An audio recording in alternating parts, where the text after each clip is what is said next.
In a dark, desolate space before a looming door, a young Basil sits across from Sunny, offering words of comfort. He reassures Sunny that everything will be okay, no matter what happens. Basil asks Sunny to promise that they will always be there for each other. His voice cracks as he desperately pleads with Sunny. A colorful photograph captures a cherished memory of the friends: Basil, Sunny, a glitched-out Mari, Hiro, Aubrey and Kel, all smiling together. This is Chapter 1, Dear Little Brother. The memory shifts to a happy Christmas, where Kel excitedly shows Sunny a new basketball from his brother Hiro. Hiro gently scolds Kel to be careful, while Kel happily recounts receiving cookies from Mari. Aubrey tells Sunny it's his turn to open his present, as Basil explains they got him something special. Mari explains that it was Basil's idea for everyone to save up their allowances and part-time job money to get him one single, meaningful gift. Mari gently comforts a nervous Sunny as he prepares to open his gift. She acknowledges the pressure he might feel. Standing behind him with a hand on his shoulder, she tells him to just breathe. With a warm, reassuring smile, she tells him they hope he likes it. As he unwraps it, she reiterates that the gift is from all of them. The happy memory dissolves into a warped, nightmarish vision. A distorted Mari asks what's wrong. Her face becomes unsettling, her eyes hollow, as she asks if he doesn't like his present. Sunny, terrified and sweating, asks why she is looking at him like that. She reminds him that they all worked so hard to buy it for him. The monstrous vision of Mari looms over a frightened Sunny, her hair obscuring her face as she demands to know why. The creature that was once his sister, now a grotesque monster with multiple eyes, lets out a horrifying scream of his name, leaving Sunny paralyzed with fear. 3 days left. Sunny's eyes snap open, wide with terror. He sits bolt upright in bed, still shaken from the nightmare. A cordless phone on his desk begins to ring, startling him. He listens to a voicemail from his mother. She asks if he has finished packing, explaining she's in the city setting up their new home. She mentions that Kel has been trying hard to reach him for months, ever since he heard they were moving. She gently suggests that he might want to say goodbye to his old friends before they leave. She has left a microwaved steak for him. She apologizes for leaving him to take care of everything. She ends by asking if he can take care of himself for a few more days. His mother's message ends, reminding him he's a big boy now as he slams a knife into the steak. She says she loves him before hanging up. He approaches his mother's bedroom door, looking uneasy. He unlocks the door. As the door opens, Sunny is confronted by the terrifying, one-eyed creature known as Something, which looms in the darkness of the room. His own reflection shows the creature's eyes superimposed over his own. Panicked, Sunny slams kitchen drawers open and shut. He retreats from the unsettling sight in the bathroom. He swallows his fear. He finds the steak knife from before and crouches under the counter, clutching it tightly. Startled, he looks up. The knocking continues, making Sunny look up nervously. He cautiously makes his way to the top of the staircase. A persistent knocking echoes through the house, originating from the front door at the bottom of the stairs. The knocking seems to warp and twist around Sunny, his face etched with fear as he descends the stairs. He reaches the bottom, his hand on the railing, as the knocking continues from just beyond the door. As Sunny lies on the floor, a dark, shadowy substance pools around him. A voice from the other side of the door hesitantly calls out his name. Sunny stands before the door, knife still in hand. The silhouetted figure asks if he remembers them. The person on the other side of the door identifies himself as his old friend, Kel. He explains that he saw the FOR sale sign in front of the house. Kel nervously asks if he wants to hang out. He suggests they could hang out one last time for old time's sake, his hand hovering near the doorknob. As Kel begins to suggest an activity, the door slowly creaks open. Sunny, looking anxious and conflicted, makes the decision to open the door. Kel stares in disbelief, exclaiming that Sunny actually came out. Sunny looks back, equally stunned, as he steps out of his house for the first time in years. Standing in the bright sunlight, Kel greets Sunny, saying it's been a long time. The two stand opposite each other, and Kel awkwardly asks if he's been okay. With a gentle smile, Kel adds that he's just glad to finally see him. To break the tension, Kel enthusiastically goes for a high five with a surprised Sunny. Sunny rubs his hand, blushing slightly as Kel chuckles that it's been a while. Kel admits he was hoping to get everyone back together, but trails off, mentioning things with Aubrey and Basil are complicated. He brightly changes the subject, announcing that Hiro is coming home from college tomorrow. Kel suddenly gets an idea.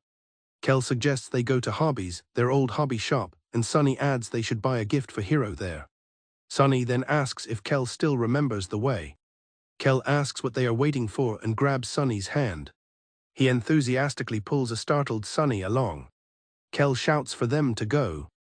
As Kel leads Sunny through faraway town, he remarks that while it's been a while since Sunny's been outside, not much has changed. They pass by the shopping center, faraway park and their old street, and Kel admits it all feels pretty nostalgic. Inside Hobbies, Kel leads Sunny through the aisles, noting that even the shop hasn't changed much. He remarks that it's all the same old stuff. He points out familiar merchandise like Captain Spaceboy games and Sweetheart movies. He adds that while the items are now vintage, he's sure they can find a good gift for Hiro. Sunny wonders what kind of gift a pre-med student would want. He taps Kel on the shoulder, holding out a book he found. Kel is stunned to see its Papa Chips chip off the old block cookbook. He excitedly tells Sunny that Hiro used to have a copy when they were kids, but their dog destroyed it, and the sight brings back memories. Kel proudly takes the book to the shopkeeper to buy it, who compliments him on his good taste. The shopkeeper announces the price is $20. Kel, realizing he has no money, turns to Sunny with a pleading look. Outside the store, Kel thanks Sunny profusely for paying, promising to pay him back tomorrow. As they walk, Kel tells Sunny he's glad to see he hasn't changed that much. He adds that he is sure Hiro will be relieved to know Sunny is doing okay. Kel gets another idea, suggesting they throw a big welcome party for Hiro. He continues that they could all sleep over at Sunny's place, just like old times. He trails off, thinking that maybe then, everyone will be together again. His thought is interrupted by a sudden shout. A desperate voice cries out, begging for something to be returned. Sunny and Kel turn towards the sound in shock.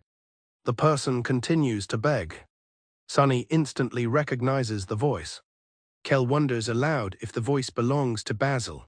Basil stands before them, looking up in shock and whispering Sunny's name.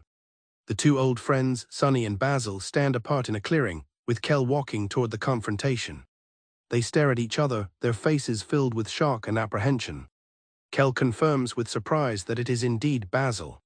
A girl emerges from the shadows, wielding a nail bat, and coldly asks Basil what he's doing here. The girl is Aubrey, and she faces a terrified Basil. Aubrey swings her bat at Basil. Kel cries out in alarm. Aubrey shoves Basil hard, sending him crashing to the ground. Kel shouts Basil's name in horror. Aubrey looks at Sunny with a cruel smile. She remarks with disbelief that it's really him.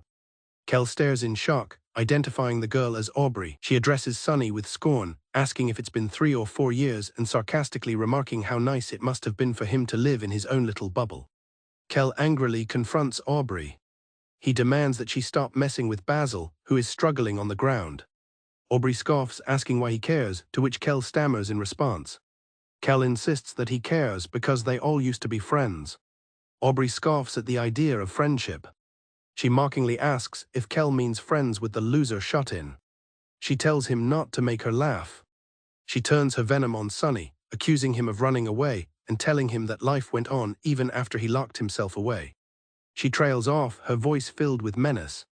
Aubrey finishes her sentence with a devastating blow. We couldn't save Mari. The words hit Sunny hard, his eyes wide with shock as he denies it. His thoughts flash to his big sister. The name Mari echoes as a traumatic image flashes in Sunny's mind. Kel angrily asks Aubrey what is wrong with her. He tries to defend Sunny, saying it was hardest for him when Mari died. Aubrey screams at him to shut up and swings her bat. Kel grunts in pain as he's hit. Aubrey shoves Sunny, calling him a coward. She stands over him, warning him not to think about running away this time. With cold fury in her eyes, she declares that she will never forgive him. Sunny reaches for the knife he dropped. Sunny lies on the ground, the dropped cookbook beside him. He grabs the steak knife from the grass. His hand trembling, he raises the knife to defend himself against Aubrey. In a moment of pure terror and desperation, Sunny lunges at Aubrey with the knife, ignoring Kel's horrified shout of no. The knife finds its mark, a splash of black cuts across the screen as Aubrey reels back, a look of shock and pain on her face. Kel and Basil look on in utter shock. Sunny stares ahead, his face splattered with blood, horrified by his own actions. The photo album that Basil was trying to protect falls open to the ground. Sunny stares, his eyes wide with shock. Aubrey collapses to her knees, clutching her wound. Kel rushes to Sunny's side, asking in a panic why he has a knife. Aubrey groans in pain on the ground. Overwhelmed and shaking, Sunny hears Kel calling his name. Basil and Kel's shouts of his name are the last things he hears. The world fades to black for Sunny, his hands falling limp. A message appears, "Welcome to white space." In the void, a kneeling Sunny is met by his emotionless alter ego, Amori. The real world fades away, leaving Sunny to break down in the empty space. Amori looks down at the crying Sunny. This is white space, a place where he has been living for as long as he can remember. The trauma of the real world is wiped away. Amori is alone in the stark whiteness. He exists on a blank slate. A single light bulb illuminates the void, where Amori is joined by his cat. A sketchbook clatters to the floor beside him. A sharp, shiny knife appears before him on the ground. He picks up the knife. Holding his sketchbook and knife, Amori approaches a white door that casts a faint shadow in the endless void. From behind the door, Amori hears Aubrey shouting at Kel. Kel accuses Aubrey of messing up the cards, while Hiro tries to calm them down. Kel retorts that Hiro is only saying that because he's losing, as Mari tells them to stop fighting. Basil's quiet voice is heard, wondering when he will come by again. Amori stands before the door, listening. Amori opens the door to find Aubrey, who greets him excitedly before complaining that Kel was being mean to her again. Kel protests that it's not fair and that she was the one who started it. Aubrey sticks her tongue out at Kel. Mari sighs at their endless bickering. Hiro, the wise older brother, steps in to break up the argument, telling Aubrey and Kel they need to learn to play nice. He announces that Mari and Basil have invited them for a picnic at the playground, and Aubrey agrees they should hurry.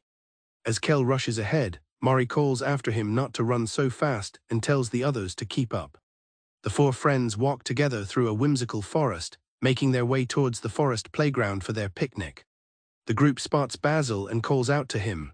Basil, a gentle soul who loves photography, greets everyone with a cheerful hello. Kel curiously asks what he was taking pictures of, but Basil playfully says it's a secret he'll show them later. Amori asks what took him so long, telling him everyone was waiting. Aubrey calls out to Mari, letting her know they've arrived. The whole group gathers around Mari, who has a picnic blanket laid out with food. Hiro apologizes for keeping her waiting. Mari smiles, saying she's been waiting and waiting, but now they are finally all together. Mari, the caring big sister who holds everyone together, warmly invites them all to have a picnic. She looks directly at Amori as a final message appears. "My thoughts will follow you into your dreams." Aubrey and Kel marvel at the amazing spread Mari has prepared just for them. The friends enjoy a picnic at the forest playground, praising Mari's incredible cookies. Basil wistfully remarks on how good Mari is at everything, wishing he could be like her. Mari asks Basil if they can see his photo album, and he shyly agrees. Aubrey encourages him, telling him she loves his photos. Flustered but grateful, Basil thanks her. He opens the album for his friends to see. The first photo shows a moment when Mari taught them to make flower crowns. Aubrey points to a picture of Basil, telling him how well his flower crown suits him. Another photo shows a serious Hiro, much to his surprise. Aubrey remembers their last picnic and how tasty the watermelons were, and Kel agrees. One picture shows Amori and Basil reading together, a favorite of Mari's. Another group shot captures them napping after the meal, with Hiro noting how close he and Mari are. Basil treasures all their precious memories, and Mari agrees they should make more. Kel declares that picnics are the best because they have the most fun together. But Aubrey worries that a bully named Boss might ruin their fun again. Aubrey reminds a confused Kel about their last encounter with Boss. Amori confidently tells them not to worry. Kel and Aubrey boldly declare they'll deal with Boss if he tries anything. Hiro chimes in, saying he'll join the fight if needed, much to Mari's amusement. Basil, however, suggests it would be nice to befriend Boss. He speculates that Boss is just jealous, but is cut short by a sound from the bushes. Suddenly, Boss crashes the picnic, grabbing Basil. The friends stare in shock as Boss angrily accuses them of having fun without him. Basil groans, caught in the bully's grip. Aubrey demands that Boss let Basil go, but he refuses. Kel tries to intervene but is swatted away. In the struggle, Basil's flower crown falls to the ground. As Boss prepares to stomp on the crown, Basil cries out in horror. Kel leaps into action, throwing his ball and hitting Boss squarely in the head, dealing 12 damage. Kel smirks, pleased with his shot as Hiro calls his name. Boss growls in frustration. Enraged by Boss's actions, Aubrey charges forward. She smashes him with her toy, screaming that he'll never bully them again and dealing 17 damage. Her ferocity surprises her friends. Mari thinks it's cool, but Kel and Amori are a little scared. Hiro joins the fray, striking Boss with a frying pan and dealing 10 damage. The others cheer for Hiro's nice job. Enraged at being made a fool of, Boss turns his attention. Amori clenches his fist, declaring that Boss has now made him mad. Boss turns his anger on Mari, preparing to body slam her as Aubrey and Hiro cry out in alarm. Mari, seeing the impending attack, shouts for Amori to run. Amori steps in front of Mari, his knife flashing as he intercepts Boss's attack. Mari watches in shock, calling his name. Amori steps forward, shielding Mari from the attack. The defeated Boss thumps to the ground. Basil is gently set down, unharmed. Hiro rushes over to check on Basil and Mari, who confirm they're safe. To Aubrey's surprise, Basil reveals that Boss also helped by shielding him from their attacks. Basil tells Boss he understands that he just doesn't like being left out. He says that's no reason to ruin other people's fun. Basil places his flower crown on Boss's head and offers to be friends. Flustered, Boss angrily denies feeling left out. Aubrey warns Boss to stay away from her turf. With the picnic ruined, the friends are disappointed. Basil seizes the opportunity and invites everyone to his house. Aubrey is immediately excited, wanting to see the flowers Basil has planted. Kel asks Mari if she's coming too. Mari explains that her leg isn't feeling well, so she'll stay behind to clean up the mess. She puts Hiro in charge of everyone. She calls out to Amori. As the others leave, she waves goodbye, telling them to take care. Arriving near Basil's home, Aubrey is amazed by how lively and beautiful the flowers are. Kel asks what some of the flowers are, and Basil explains they are sunflowers, which he admires for their positivity. Basil explains the meanings of the flowers, assigning specific ones to Mari, Aubrey, and Hiro based on their personalities. Basil compares Kel to a resilient cactus and Amori to a simple white tulip. Basil points out his house, a giant shoe just ahead. Before they go in, he quickly snaps a photo of the group. The friends crowd around, eager to see the picture. Inside Basil's house, the friends admire all the plants he lovingly cares for. Aubrey asks to see the photo he just took. Basil hands it over, and Aubrey gushes over how cute they look. Kel shoves his way in to see, starting an argument with Aubrey. Basil tries to get them to stop fighting, but gets caught in the middle. The bickering continues until Basil is knocked over with a thud. Aubrey and Kel gasp, their fight forgotten. Basil sits on the floor, his precious photo album scattered around him. Hiro rushes to Basil, asking if he's hurt, while Kel and Aubrey apologize. Hiro scolds them for fighting again. Basil insists he's fine and not hurt. He says it's more important to get the photos back in the album, and Amori agrees to put them back where they belong. With Amori's help, the photos are quickly returned to their proper places. Hiro is impressed by Amori's good memory. Basil thanks Amori, grateful that the album is restored. As he closes the album, however, he notices there's an extra photo left over. Basil doesn't remember taking the photo. He picks it up, noting that it feels strangely nostalgic. He turns it over, revealing a dark, scribbled image. Amori and Aubrey look on in confusion. Basil stands frozen, staring at the wall as he whispers a single, questioning word. Hiro asks if something is wrong with Basil. Before he can finish, a black, shadowy substance erupts violently from behind Basil, enveloping him completely. The friends cry out in terror, asking what the substance is and calling Basil's name. The photo album is flung into the air as the darkness spreads. Basil, consumed by the shadows, panics, wondering what to do. Trapped within the swirling darkness, a terrified Basil reaches out, crying Amori's name for help. The dream world fractures and distorts around them. Amori and his friends can only watch as the darkness consumes everything, the scattered photos littering the floor. In a dark void, Sunny sits with Basil, who explains that the photos are their memories, and he's happy they witnessed them together. Basil asks Sunny to promise they'll make more new memories together, and their hands join. Sunny jerks awake to find Kel and Basil standing over him. Kel is relieved, while Basil calls him a jerk for scaring them. Basil anxiously asks if Sunny is okay. Kel admits he was scared when Sunny passed out. Kel adds that Aubrey went somewhere else. Spotting the knife, Kel panics and declares he's confiscating it.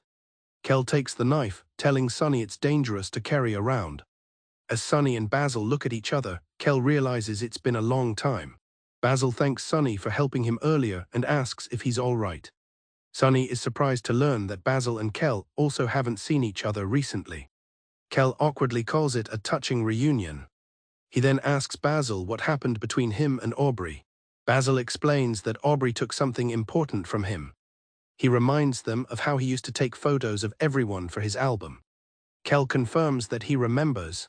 Basil confirms that Aubrey took the photo album and left. Kel is shocked by how mean that is. He tells Basil not to worry. Kel grabs Sunny and declares that the two of them will get the album back. A stunned Basil asks if they're sure. Basil thanks them and Kel brushes it off. Kel then asks Basil about his earlier comment about how they used to be friends. He firmly states that they still are friends. After a moment of hesitation, Basil quietly agrees. With their plan decided, Kel and Sunny say goodbye to Basil. Kel admits he doesn't know where Aubrey usually hangs out. He sighs, wondering where she could be. Elsewhere, Aubrey stands by a pair of trash cans, clutching the stolen photo album. Her expression is grim and resolute. With a determined look, Aubrey throws the album into a trash can. The album lands among the garbage. She pulls out a single photograph of a happy memory with her friends. Her cold expression is unwavering as she looks at it. Her heart pounds. Squeezing the photo tightly in her hand, she walks away. Aubrey leaves the rest of the memories behind, accepting that it is a time she can no longer return to. Kel sighs, admitting to Sunny that their search for Aubrey has been fruitless. Just then, a group of kids, led by one with a white streak in their hair, barrels through the crowd, shouting for everyone to move. Basil recognizes the fleeing teen as Kim, noting she's part of Aubrey's new group. A shopkeeper chases after Kim and her friend, calling them hooligans. Kel demands that they give back the taffy they stole as a light bulb appears over his head, signifying a plan. He grabs Sunny's arm, telling him to come on as they join the chase. The chapter title, "It Means Everything," is displayed over an image of Kel and Sunny running. The scene cuts to Sunny sleeping soundly in his bed. Kel and Sunny pursue Kim, trying to get her to wait up. Kim looks back, shocked to see them, and demands to know what the nerds are doing there. Kel shouts that they want to ask her about Aubrey, but she keeps running. Kel yells at her to stop, but Kim mockingly refuses to tell them anything. Frustrated, Kel tells Sunny they have to find a way to catch up to her. Sunny runs toward a trash can, grabbing an empty can from inside. He looks forward with a tense and focused expression. Kel turns back, calling out Sunny's name in surprise. With surprising force, Sunny throws the can and a handful of other garbage towards Kim. The can misses Kim, clattering uselessly against a fence. Sunny is shocked that his attempt failed. Kim turns back to laugh at him, calling him a wimp. The can rolls away, only to be stopped by someone's foot. A shoe firmly steps on the crushed can. Kel kicks the can, sending it flying directly at Kim, hitting her. Kel congratulates Sunny with a high five for the successful teamwork. Defeated, Kim retreats, grumbling about the stupid nerds. Kel grabs Kim, determined to get some answers. While Kim protests her innocence, Kel tells her it's time to talk. Sunny calmly tells Kim they are looking for Aubrey and need to know where she is. Kim falls silent for a moment, her expression shifting. She questions why they're asking about Aubrey now after so long, and asks if they don't remember what happened. Kim accuses them, saying they were the ones who left Aubrey first. Sunny is stunned into silence by her accusation. The shopkeeper arrives, relieved that Kim has been caught, but Kel tries to protest. The shopkeeper thanks Kel for catching the dang hooligan, having forgotten about him in the chase. The shopkeeper announces she'll take it from here and hand the troublemaker over to the cops, startling Kim. Kim pleads with the shopkeeper, saying she can't be serious since it was just some candy. The shopkeeper counters that it's not just about the candy. She reminds Kim of past vandalism and other disturbances, declaring it's time for her to pay her dues. The shopkeeper laments that kids these days don't learn, but is glad the town will finally have peace. She coldly suggests that perhaps Kim will finally learn something in juvie. Sunny looks on, concerned by the escalating situation. Sunny looks at Kel, who is still trying to de-escalate the situation. He calls out to the shopkeeper and holds out a handful of coins. He offers her the money to cover the cost of the stolen goods. The shopkeeper looks at the money, surprised by the gesture. Meanwhile, Kel tries to calm the shopkeeper while Kim continues to struggle and insist she didn't hurt anyone. The shopkeeper asks what this is about, acknowledging that Kim has caused her a lot of trouble. She hesitates, looking at the money Sunny offered.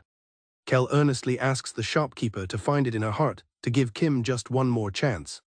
He pleads on Kim's behalf, calling her a precious friend of a friend who is just a little misguided, which surprises Kim. Kel desperately begs the shopkeeper to reconsider. Surprised by his persistence, the shopkeeper agrees to let her slide but warns that the money only covers half the cost. Kel thanks the shopkeeper, who says she has a soft spot for regulars. Kim quietly tells Kel he didn't have to do that.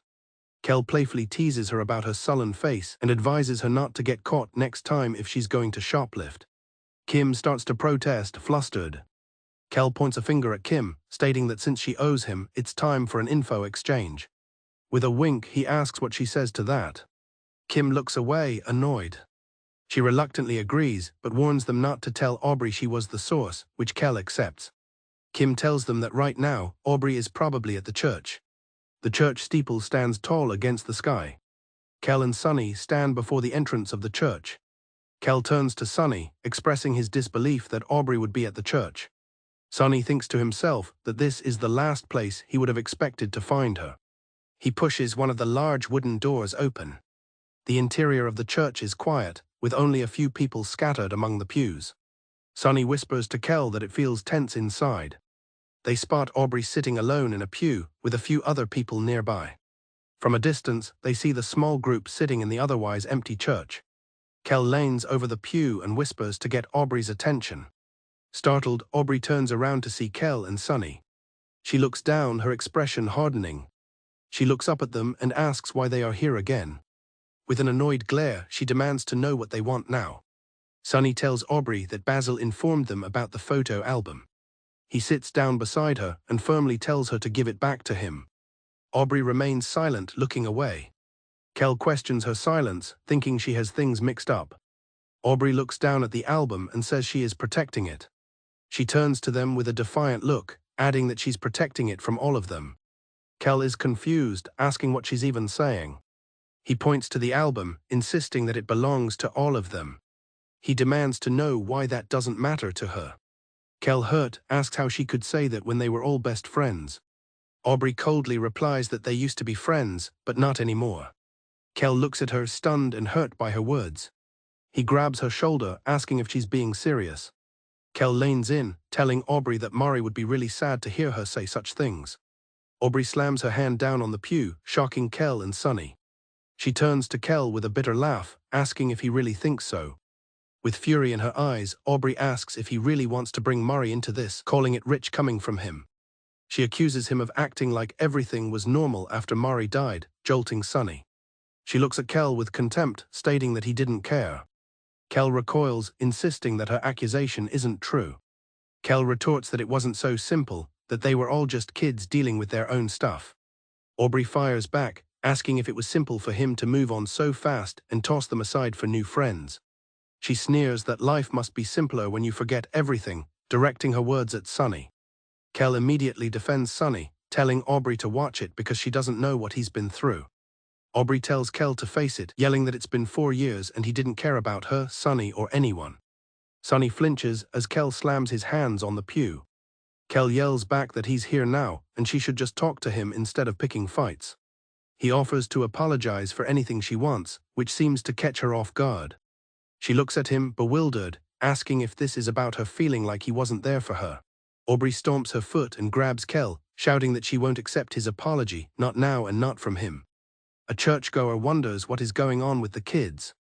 The onlookers are disturbed, whispering about them fighting in a church and how someone needs to stop them. The churchgoers gossip amongst themselves, calling the children uncivilized and criticizing Aubrey's appearance. One of them recognizes Aubrey. The gossip continues, with someone mentioning that she's been uncontrollable and disrespectful since her father left. Another adds that with a daughter like that, they feel bad for her mother. Aubrey finally lets go of Kel's shirt, a single tear escaping. Sunny looks on, wide-eyed and worried. Aubrey turns her back on them, her shoulders slumped in defeat. Tears fall from her face. With her back turned, Aubrey stands defeated, her hand trembling. Sunny watches her, his eyes wide with a mixture of shock and pain. A flashback shows the group of friends sitting together, happy and carefree. In a flashback, a younger Sunny and Mari sit on a swing set together. Mari leans over from her swing to talk to Sunny. Mari flashes a brilliant, happy smile. Sunny looks at her completely mesmerized. The two continue to swing together in the quiet field. Pulled from his memories, Sunny reaches out and gently touches Aubrey's hair, startling her. Aubrey looks back at Sunny's hand on her hair. Sunny stares at her, his eyes filled with unspoken emotions. Kel looks on, confused by the sudden shift in mood. The whispers of the churchgoers continue, angering Kel. Kel whirls around and shouts at them to stop talking like they know anything. The sudden shout causes Aubrey to shove Sunny away in surprise. Kel rushes to Sunny's side as he sits on the pew. Sunny looks up, quietly saying he's sorry. Before leaving, Aubrey turns back to address the issue of the album.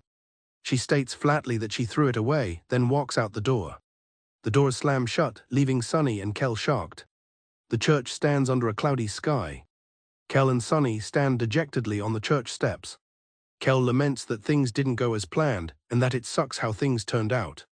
He adds that they got chased out and didn't even get the album back. He turns to Sunny, about to say something more. Kel muses that even though Aubrey acts different, she's still the same person. He smiles, declaring that as far as he's concerned, they are still her friends. Sunny quietly adds that he's sure Mari would appreciate that too. Kel calls out to Sunny, getting his attention. He pats Sunny on the back, enthusiastically suggesting they go dig up every garbage bin in town, certain the album is in one of them. Kel urges Sunny to hurry, saying they have to find the album before it's gone forever. The scene shifts to a dark, fractured space, hinting at the transition back to the dream world. Mari looks worried, asking if Basil has really disappeared. Hiro confirms they can't find him anywhere, saying it's like he vanished into thin air. Aubrey adds that it feels like something just took him away. The group looks on, worried for their missing friend. Tears begin to fall as Aubrey expresses her worry. Crying, Aubrey wonders aloud what they can do, feeling helpless. Mari and the others try to calm her down. Kel reassures her, saying Basil is tough and is waiting for them to find him. Mari gently agrees with Kel, trying to soothe Aubrey. Mari comforts Aubrey, saying they'll have to keep looking. Hiro suggests he might be in a place they've never explored. He declares that no matter how big the world is, they won't give up. Hiro confidently promises that they will find him together, no matter what. Kel reminds everyone not to forget that he and Amori are there to help too. Aubrey sniffles, agreeing that she won't lose hope. Kel cheers her on, saying that's the spirit. Mari asks where they should begin their search, and Hiro announces he has just the thing. He dramatically opens a scroll, revealing it to be a world map. Hiro shows them the map, explaining he studied it and is sure Basil is on it somewhere. Mari comments on how vast the forest is, and Hiro agrees they'll have to go through it one area at a time. Kel excitedly suggests they start by climbing the super long ladder in the forest that goes to space. Mari quickly vetoes the idea, telling him they can't, much to Kel's confusion. Mari reveals the reason they can't take the ladder. Amori is afraid of heights. Amori sweats and gulps nervously at the thought. His friends stand at the base of a ladder that stretches endlessly into a strange, star-filled sky. Mari explains that Amori is afraid of heights, a fear that grips him as he stares at the daunting climb. Aubrey gently suggests they find another way, urging Amori not to push himself too hard. Ignoring her, Kel eagerly shouts and begins climbing, leaving a shocked Aubrey and a hesitant Amori behind. Aubrey calls out in frustration as Kel turns the search into a race to the top. Hiro's voice offers encouragement, reminding a hesitant Amori that it's just a little ladder. He reaches out a hand, assuring Amori that he can do this. Kel, already several rungs up, reaches a hand down with a wide grin, telling Amori to just follow his lead. Amori remains frozen at the bottom, his apprehension clear. Dark, grasping tendrils seem to crawl up from the base of the ladder, amplifying his fear. Amori stands frozen on the ladder, the darkness swirling around him. His hands tremble as he grips the rungs. Hiro appears beside him, placing a comforting hand on his shoulder and telling him to calm down. He assures Amori that they are all there to support and protect him. Hiro smiles warmly, promising that there's nothing to fear as long as they're together. From below, Mari and Aubrey shout their support, telling Amori they are there for him and rooting for him. Encouraged, Amori lunges for the ladder, beginning his ascent. Above him, Kel cheers him on, though Amori has to tell him to watch where he's climbing. Amori's face is a mask of strained effort and fear. With his friends climbing alongside him, Amori slowly makes his way up the impossibly long ladder. The ground disappears far below them as they ascend into the strange, star-dusted void. Below, dark hands reach up from the abyss, accompanied by a malevolent grin. Amori gasps, his face slick with sweat as he feels himself slipping. His hand slips from the rung. Mori cries out his name in alarm. Hiro shouts in panic that Amori is going to fall. Just as he's about to fall, another hand firmly grasps his. It's Kel, who pulls him back to safety. He looks down with a reassuring grin, reminding Amori to just follow his lead. Hiro and Aubrey promise they'll be right there to catch him if he falls. Aubrey calls down to him, reminding him not to forget they're there. Mori's gentle voice echoes in his mind, telling him that he is stronger than he thinks. Her words give him the resolve to keep going. With newfound determination, Amori tightens his grip on the ladder. Seeing his resolve, Hiro and Aubrey cheer him on, declaring that they can now climb the ladder together. At the top of the ladder, a single pinwheel spins in the breeze. The group makes their way up the impossibly tall ladder. A pet rock named Hector slips from Kel's pocket and falls into the darkness. Kel lets out a horrified scream as Aubrey tells him to be quiet. When she dismisses it, Kel retorts tearfully that Hector wasn't just a rock, he was family. Hiro consoles a distraught Kel, telling him they'll look for Hector later. He points out a hole at the top of the ladder, declaring it must be the way forward to finding Basil. With a cry of "Let's go," Hiro dashes ahead and Aubrey yells at Kel, who is also racing, that this isn't a race. Kel pops out of the ground at the top, his mouth full of dirt. Kel triumphantly emerges first, declaring it one small step for Kel and one large step for Kelkind. As Hiro finally pulls himself up, exhausted, Kel points him out. Kel then turns to tease Aubrey, who has just arrived, for being last. Annoyed, Aubrey calls on Hiro to do something about Kel's immaturity. However, Hiro is completely exhausted from the climb and needs a moment to catch his breath. They've arrived in a strange new place called Otherworld, a field of giant cattails under a starry sky, but Kel observes there's no one around. Kel asks Hiro if he's okay, as Hiro suggests they take a break before moving on. Aubrey chides Hiro, saying they'll never find Basil if he gets tired from a short climb. A rustle in the tall leaves reveals several pairs of glowing eyes watching them. The sound startles Aubrey. She points and insists there's something over there, but Hiro asks what's wrong. Hiro sees nothing and dismisses it as her imagination, suggesting they look around. The group ventures deeper into the field of giant plants. Kel lunges into the leaves, thinking he's found Basil, but is surprised by what he finds.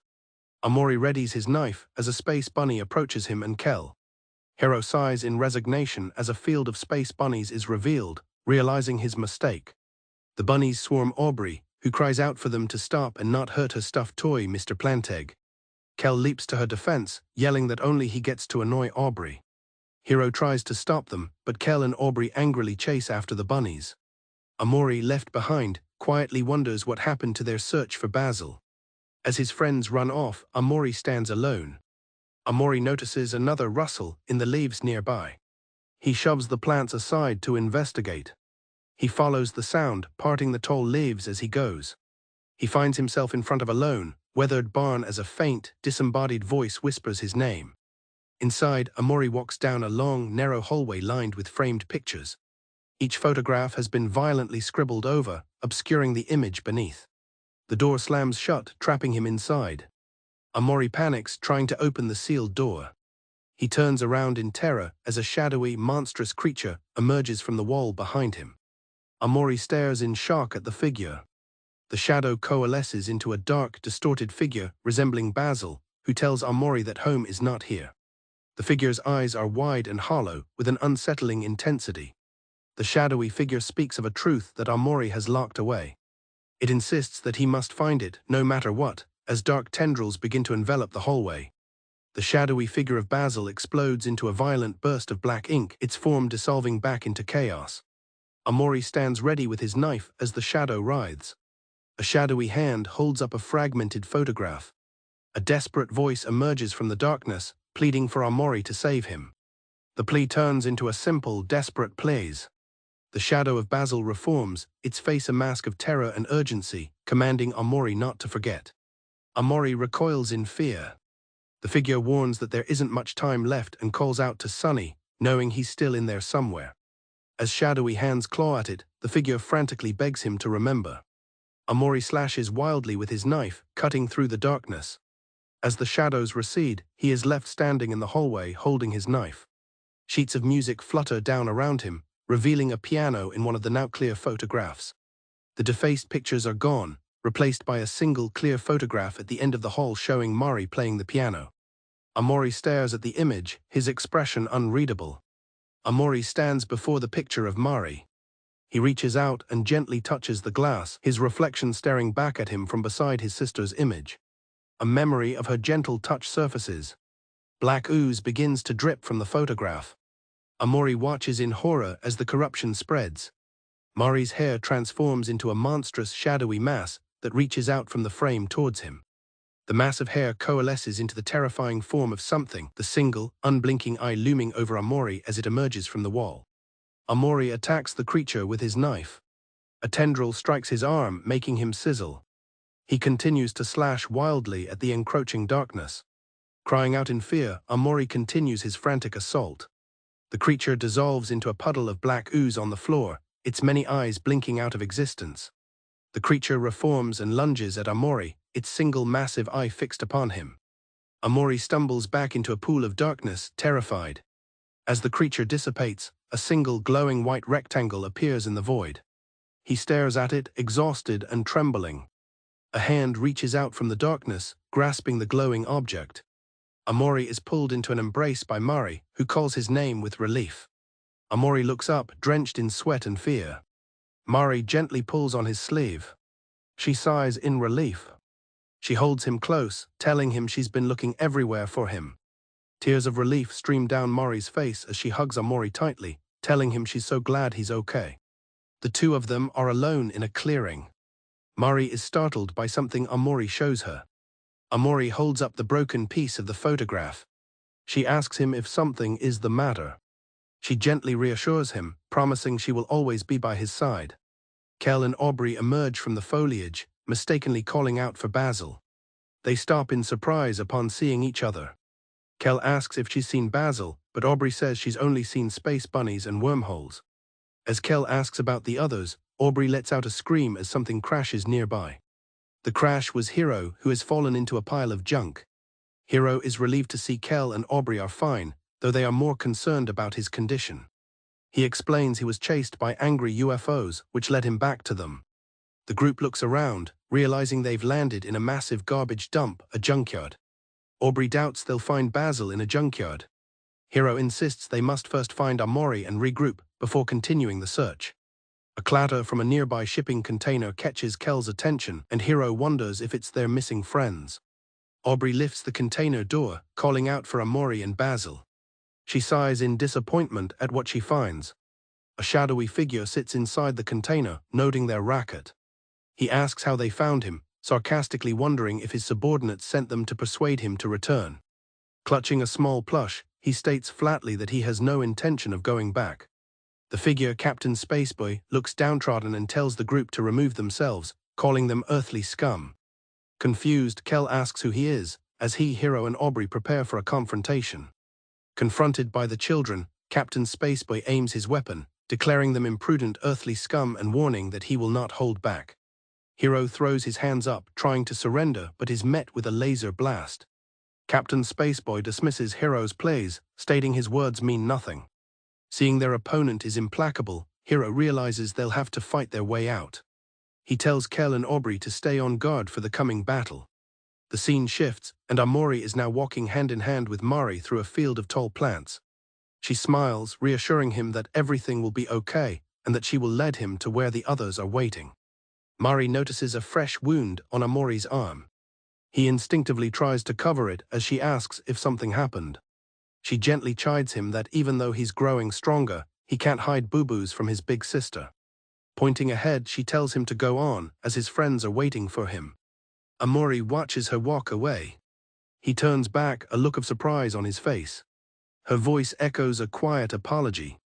Mari stands before a large curtain, admitting she knows she shouldn't have come. She confesses that it just gets a little lonely without everyone. Amori realizes he seems to have forgotten something important. As the curtain is drawn, Mori tells him that even without her, he can remember. Her voice grows distant as she hopes he is still there. She calls out the name Sunny as Amori reaches out. Mori disappears into the rustling leaves, bidding her little brother goodbye. A single tear falls from Amori's eye. He watches her go, standing alone in the clearing. Kel screams in terror. Amori pushes through the foliage, returning to the fight. Captain Spaceboy reloads his weapon. He looms over the fallen hero, declaring it his demise. Aubrey and Kel watch in horror, crying out for Hero. Kel curses as Captain Spaceboy's weapon just misses its mark. Just as the captain raises his arms to attack again, Amori charges forward with his knife. Aubrey is thrilled, exclaiming that Amori came just in time. Hero thanks Amori for saving him. Captain Spaceboy declares their actions unforgivable. He is enraged that they disturbed his rest and attacked him. He vows that none of them will leave alive. Hero notes how angry the captain is and turns to Amori. He suggests it's time for their special move. At Hero's command, the group unleashes their ultimate attack, overwhelming Captain Spaceboy. Captain Spaceboy collapses, defeated. Aubrey and Hero celebrate their victory, hugging Amori and thanking him for saving them. On the ground, the captain mutters in disbelief, unable to comprehend how he lost to a group of kids. He looks down, wondering if this is the reason for his pathetic state. The cause of his misery is suddenly clear. Captain Spaceboy wails in anguish, realizing he's been dumped by Sweetheart. Kel and Aubrey look on, confused by this sudden outburst of heartbreak. Kel puts it together. The captain has been upset this whole time because he was dumped. As Aubrey comforts the sobbing captain, he confirms this, calling himself a pitiful being. Hero confirms his name is Captain Spaceboy, while the captain laments his fall from a feared commander to a heartsick fool. The kids then pepper him with questions about Sweetheart. Captain Spaceboy explains that Sweetheart is the woman he loved with all his heart. He recalls trying to fulfill her every desire, but she fed the cake he baked her to her pets. He adds that she even threw the mixtape he made into the junkyard, prompting Hero to muse that love is blind. Kel wails dramatically in sympathy for the captain's plight. Aubrey argues they can't leave the heartbroken captain, but Kel thinks he's a lost cause and they should continue looking for Basil. Aubrey calls Kel heartless, but he argues that they can't save everyone. Hero turns to Amori, asking for his opinion. The memory of Captain Spaceboy's anguish is fresh. Amori silently considers the situation. Amori wordlessly pats the captain on the back, making his decision to help. Aubrey is delighted, knowing Amori wouldn't leave someone in trouble. With their course set, Hero announces he has an idea. His grand idea is for Captain Spaceboy to write a letter. Hero explains that a letter is better than a messy face-to-face conversation. He elaborates on his romantic notion, and Aubrey praises his intelligence. The captain, however, admits he's never written a letter before, and usually has his crew do it. Unfazed, the group confidently declares they'll show him how it's done. The captain is moved by their kindness. Hero conveniently produces pencils and paper, much to Kel's surprise. Kel quickly finishes his letter first, proudly holding it up to a drum roll. Aubrey scoffs, but Kel insists on the importance of striking while the iron is hot, offering his letter to the captain. Captain Spaceboy begins to read Kel's letter. The letter is a challenge for a game of basketball to decide their fate. Kel thinks this is the most romantic way to settle a score, but Hero warns the captain against it. Aubrey calls Kel a child and asks about his own letter. Aubrey insists that winning back a heart requires a girl's intuition, which the captain agrees makes sense. She prepares to read her own letter aloud. Her letter is a sweet, heartfelt apology, promising cake and a tea party, but the content is too much for Kel. Hero notes that talking it out over cake is a very Aubrey thing to do, while Kel thinks her letter is nuts. Aubrey points to Amori's unimpressed face, seemingly as a reaction to Kel's letter. Hero declares both letters are all right. He announces it's his turn to show them what true literature is. Captain Spaceboy is immediately impressed by the romantic envelope and exquisite calligraphy. Aubrey whispers that Hero can be a bit hoity-toity sometimes. Hero begins to read his letter, starting with "To my dearest." The letter contains poetic lines like, "Your smile is the sun in my blue sky." It continues with phrases like, "A world without you is a world without air," moving Aubrey to tears. It ends with a plea to speak just once more, but Kel realizes who it's really about. Kel yells at Hero to stop airing out all his feelings for Mori, causing Hiro to become flustered and deny it. The captain points out the letter is clearly about Mari, even referencing the time Hiro burnt her cookies. Captain Spaceboy asks if Hiro also has someone he likes named Mari, causing Hiro to stammer. He admits that he's never really thought about what to call their relationship. He confesses that all he knows is that he's happier when she's around, and because of that, he wants to be near her forever. Hiro explains that Mari is the glue that holds their group of friends together. He concludes that she's like family to him. He snaps back to reality, horrified that he just admitted all of that. Kel takes the opportunity to tease him with a classic "Sitting in a Tree" song. Hiro declares his little brother Kel is still the most important person to him, pulling him into a hug that Kel finds gross. Aubrey notices Amori quietly holding out his own letter. He offers it to Captain Spaceboy, who takes it surprised. Hiro declares that Amori's contribution must be a showstopper. The others crowd around, eager to see what Amori wrote. Hiro takes a look, his eyes widening in surprise. Amori's letter is a drawing depicting Captain Spaceboy and Sweetheart in a loving embrace, surrounded by hearts and cheering friends. Everyone is momentarily stunned by the drawing. Kel calls it a showstopper, all right, earning a rebuke from Aubrey not to be rude. Hiro quickly tries to explain that Amori meant no disrespect. Before Hiro can finish explaining, a loud bang interrupts them. A crowd of space pirates bursts in, crying out for their captain, startling the kids. Kel yells that the crew took the captain hostage, but they retort that's their line. The crew is more concerned for their captain's well-being. Amori calls the drawing bad, and the crew misinterprets it as a mockery. They accuse the group of making a joke of their heartbroken captain. As Hiro tries to explain, the crew threatens them with total annihilation. Just as the space pirates prepare to attack, Captain Spaceboy steps forward and commands them to halt. The crew stammers, confused by their captain's order. Captain Spaceboy suddenly grabs Amori, declaring that he is incredibly moved. His joyous expression leaves everyone, including his own crew, completely baffled. Captain Spaceboy confirms Amori's name and thanks him for opening his eyes.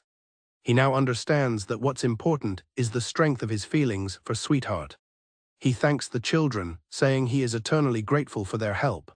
He has remembered the true meaning of strength and love. He announces it is time for him and his space pirates to depart. With his spaceship waiting, Captain Spaceboy bids them farewell for now, certain they will meet again. The kids wave goodbye, telling him to stay strong. They wish him a fantastic journey as he and his ship accelerate into the starry sky. The captain's ship disappears into a twinkle in the sky. The group reflects on the whirlwind of emotions, glad it turned out all right. Kel declares it's time to get back to more important business. Aubrey scolds Kel for forgetting, but then trails off, unable to remember herself. Hiro also struggles to recall what they were looking for. The others find the collective memory loss strange. Hiro wonders aloud what important thing they were doing. Amori asks why, if it was so important, they can't remember. His friends stand in the darkness, confused and unable to answer. Amori silently clenches his fist. In a purple-hued dreamscape, Hiro, Aubrey and Amori stand together. Hiro, hands on his hips, wonders what they were supposed to be doing. Amori looks down, thinking to himself that he could have sworn they were looking for something important. Sunny and Kel are frantically searching through trash cans as evening approaches. Kel grows increasingly frustrated, exclaiming that they can't find the photo album anywhere. He laments that it's already getting dark, which makes their search even more difficult. Kel panics, realizing that if they don't find it by tonight, the garbage truck will take it away in the morning. Suddenly, Sunny tugs on Kel's arm and points, having spotted something, and Kel asks what he sees. Sunny has led them to a rundown house, surrounded by overflowing trash. Kel looks at the house with dawning recognition, wondering aloud if this is Aubrey's house. Kel realizes they haven't checked Aubrey's trash cans yet, wondering if the album could be in such an obvious place. He pushes open the lid of a bin as Sunny looks on. Both boys gasp in shock at what they see inside. Inside, nestled amongst the garbage, is the photo album. Kel can't believe they actually found it. Kel excitedly congratulates Sunny on finding the photo album. Sunny, looking determined, thinks to himself that now they can return the album to its rightful owner. Suddenly, Sunny grabs Kel and forcefully pulls him. They duck behind some bushes, and Kel complains about Sunny being too rough. Confused, Kel starts to ask what they are hiding for. His question is answered as Aubrey walks past their hiding spot, her expression grim and downcast. From the bushes, Kel whispers Aubrey's name in surprise. Aubrey approaches her front door and lets herself inside. The door slams shut, and from their hiding spot, Kel breathes a sigh of relief that they went unnoticed.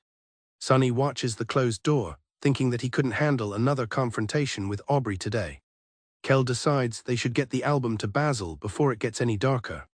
Meanwhile, inside the house, Aubrey stands before her closed door, looking exhausted amidst piles of trash.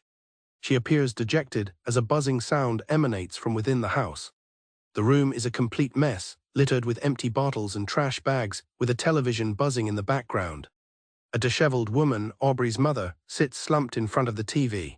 Aubrey stands in the doorway as her mother asks why she even bothers coming back. Her mother continues, telling Aubrey she's nothing to her and is no longer welcome. She cruelly tells Aubrey to leave and be like her father, causing Aubrey to stammer in shock. Angrily, her mother throws a bottle in her direction. Aubrey retreats from the room, climbing a creaky ladder. She enters a small, dilapidated attic space, her personal refuge. Alone in the attic, Aubrey slides down against a wooden wall.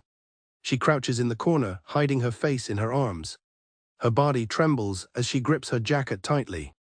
Overwhelmed by emotion, she finally breaks down and sobs. Sunny and Kel arrive at Basil's house. Basil is stunned, asking if they really found his photo album.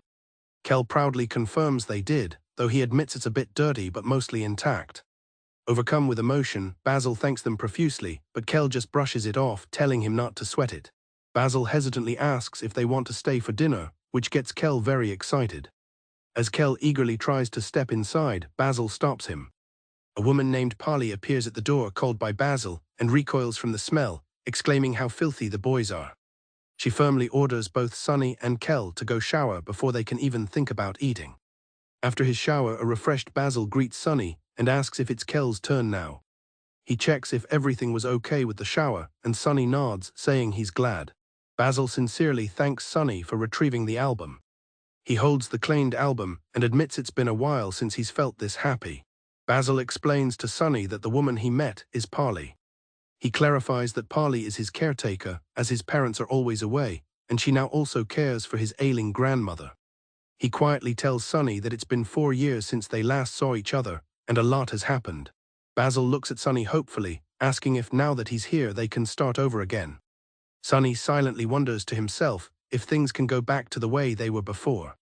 Kel bursts out of the bathroom and enthusiastically thanks Basil for the shower before asking if dinner is ready.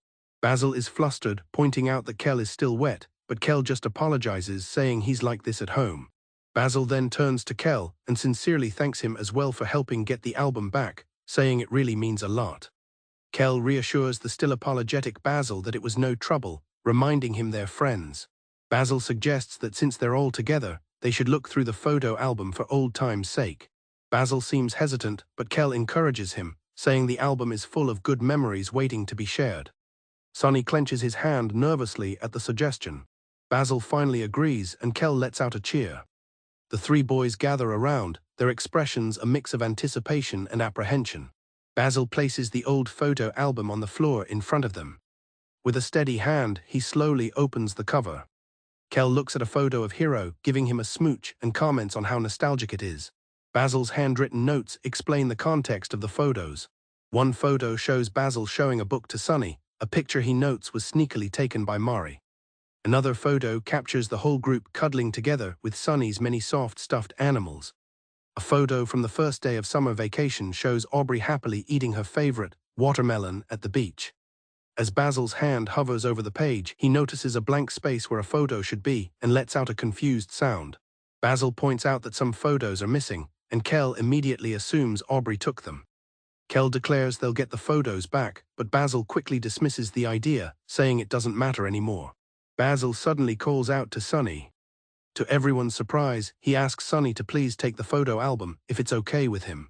Basil explains that it's been so long since the pictures were taken that it sometimes feels like a bad dream. With a gentle smile, he holds the album out to Sunny, saying that now that he's here, everything is okay, and asks for reassurance. Sunny stares back, wide-eyed and silent, unsure how to respond.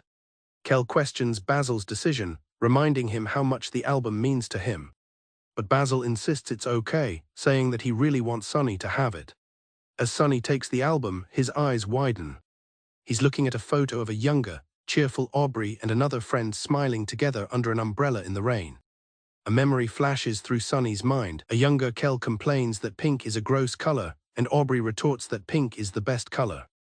Aubrey explains her love for pink, revealing a promise made with Mari to dye their hair together one day, hers pink and Mari's purple. She wishes Mari could have come with them, but Basil reminds her that Mari has piano lessons on Saturdays. Kel then excitedly mentions that Hiro was baking cookies for them as a treat. The memory concludes with the friends happily walking together in the rain. Back in the present, Kel and Basil watch Sunny, who seems lost in thought. Kel breaks the silence, admitting that even though it's good to be talking again, it doesn't feel the same without Aubrey. Basil suggests there must be a reason they all met up today. Kel agrees, looking at the album and saying he hates how things turned out. He looks up with resolve and declares that he wants to fix things with Aubrey. Kel continues, expressing his wish to have just one more happy memory with everyone together. Basil looks at Kel, listening intently.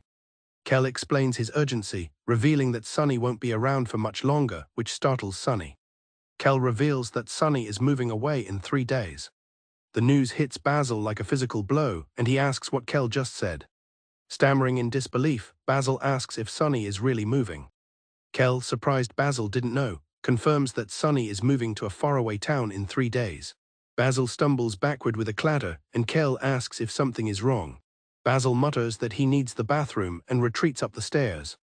Kel, misunderstanding, tries to be encouraging, saying this is why they need to make the most of their time together. Sunny watches with concern, recalling that Basil always did feel sick easily. As he looks toward the hallway, a dark, creeping tendril appears on the wall. In the dark hallway, Basil is consumed by a shadowy presence, a manifestation of his trauma. The monstrous form of something looms behind him, its single eye wide and staring. Hearing a clatter, Kel asks if Sunny is also heading to the bathroom, telling him to hurry back. Sunny follows a dark, creeping trail down the hall, drawn by the murmuring. He reaches the bathroom door and slowly pushes it open. He stands in the doorway, his expression filled with apprehension. Inside, Basil stands amid swirling darkness, muttering to himself, trying to calm down. He repeats that everything is okay, trying to convince himself. He looks up and sees Sunny, calling his name in a desperate, pleading tone. Basil tells Sunny he's glad he finally came back for him. His joy turns to despair as he realizes Sunny has to go again. He asks why this is happening, his voice filled with panic. He concludes it must be because of that thing surrounding him. He desperately asks Sunny if he can see it too. Basil points a trembling finger, telling Sunny that there is something behind him. Sunny stands frozen as the massive, shadowy figure looms over him. Sunny is jolted with fear. The shadowy entity grabs him, pulling him back. Basil pleads desperately, begging Sunny to wait. Basil's face, contorted in terror, appears within the darkness, begging Sunny not to leave him again. Overwhelmed, Sunny covers his mouth, trying to hold back. He collapses to his knees as Basil watches from the doorway. The world spins as he feels dizzy and loses consciousness. Sunny's heart pounds as a voice calls out his dream name, Amori. He turns around, finding himself back in the dream world. Mari and Aubrey wave him over, telling him to hurry up. Hiro pats him on the back, announcing that it's time for the 4 of them to go on their next adventure. Hiro asks if Amori is ready to go, saying Mari is waiting for them up ahead. The friends look up at a giant castle. Aubrey wonders if a princess lives there, while Kel marvels at its size. Amori thinks to himself that it might take some time to explore everything. Hiro reassures him that everything will be okay. They arrive at the entrance to Sweetheart's castle. Hiro smiles, declaring that everything will be fine as long as the 4 of them are together. Upon reaching the towering Sweetheart's castle, Aubrey is immediately captivated by the ornate paintings and statues. Kel, however, is unnerved by the decor, finding it creepy. He nudges a startled Amori, asking for his thoughts. A disturbing, fleeting image flashes through Amori's mind. He grips his arm, visibly shaken. Hiro notices his friend's unease and asks what the matter is. Kel agrees, observing that Amori doesn't look too good. Hiro suggests they take a break, but a voice suddenly shouts at them. The group looks around, confused, until the voice directs them to look down. They look down to see 2 small, plant-like creatures, sprout moles, who sternly tell them to lend a hand. Overwhelmed, one of the sprout moles thrusts a garland into Kel's arms, ordering them to help. The The sprout moles complain about how busy they are with preparations. Kel is annoyed that they've been roped into doing errands, while Hiro explains they seem to be preparing for a party. At the word party, Aubrey's eyes sparkle with excitement, insisting they have to check it out. She grabs Hiro's arm and excitedly declares the main stage must be this way, ignoring Kel's grumbling. As Aubrey runs ahead, she steps on a heart-shaped floor tile that clicks ominously. Suddenly, the floor gives way beneath them.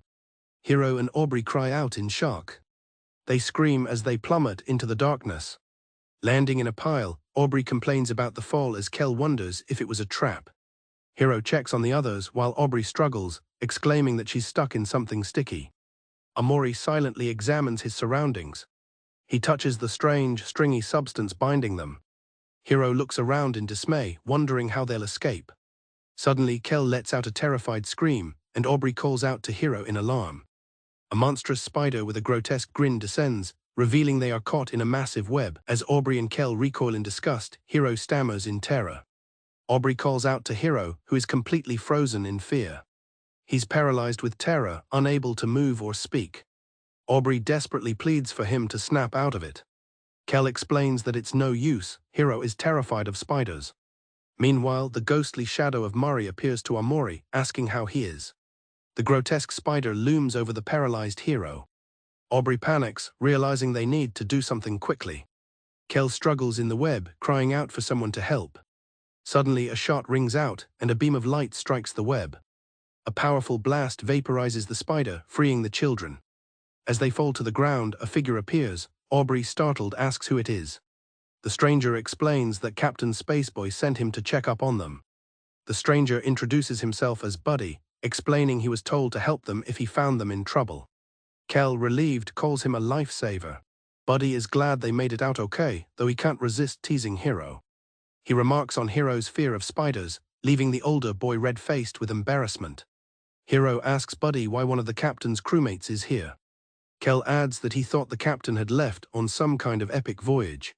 Buddy prepares to explain the situation from the beginning. He starts by asking if they've heard of the captain's ex-girlfriend, whom Hiro identifies as Sweetheart. Buddy confirms this, then drops a bombshell. That same Sweetheart is the master of the castle. Buddy explains that after the breakup, he stayed in the castle to keep tabs on Sweetheart. He reveals his findings. It seems she's holding a wedding today, much to the group's shock. Kel and Hiro immediately ask who the groom is, but Buddy admits he doesn't know. Aubrey looks downcast, concluding that whoever she's marrying, it can't be the captain. When Kel asks about the captain's whereabouts, Buddy explains he is on his way but might not arrive in time. Aubrey worries about what they should do, since the captain hasn't even delivered his love letter. Amori remains silent, looking down. He then pokes Hiro in the back, getting his attention. Hiro turns to Amori, asking him what's the matter. Amori gives a resolute nod. Understanding, Hiro decides they'll take matters into their own hands. He suggests they try to talk things out with Sweetheart, and the others eagerly agree to hurry to the main stage for the wedding. Rows of sprout moles are already seated, waiting for the ceremony to begin.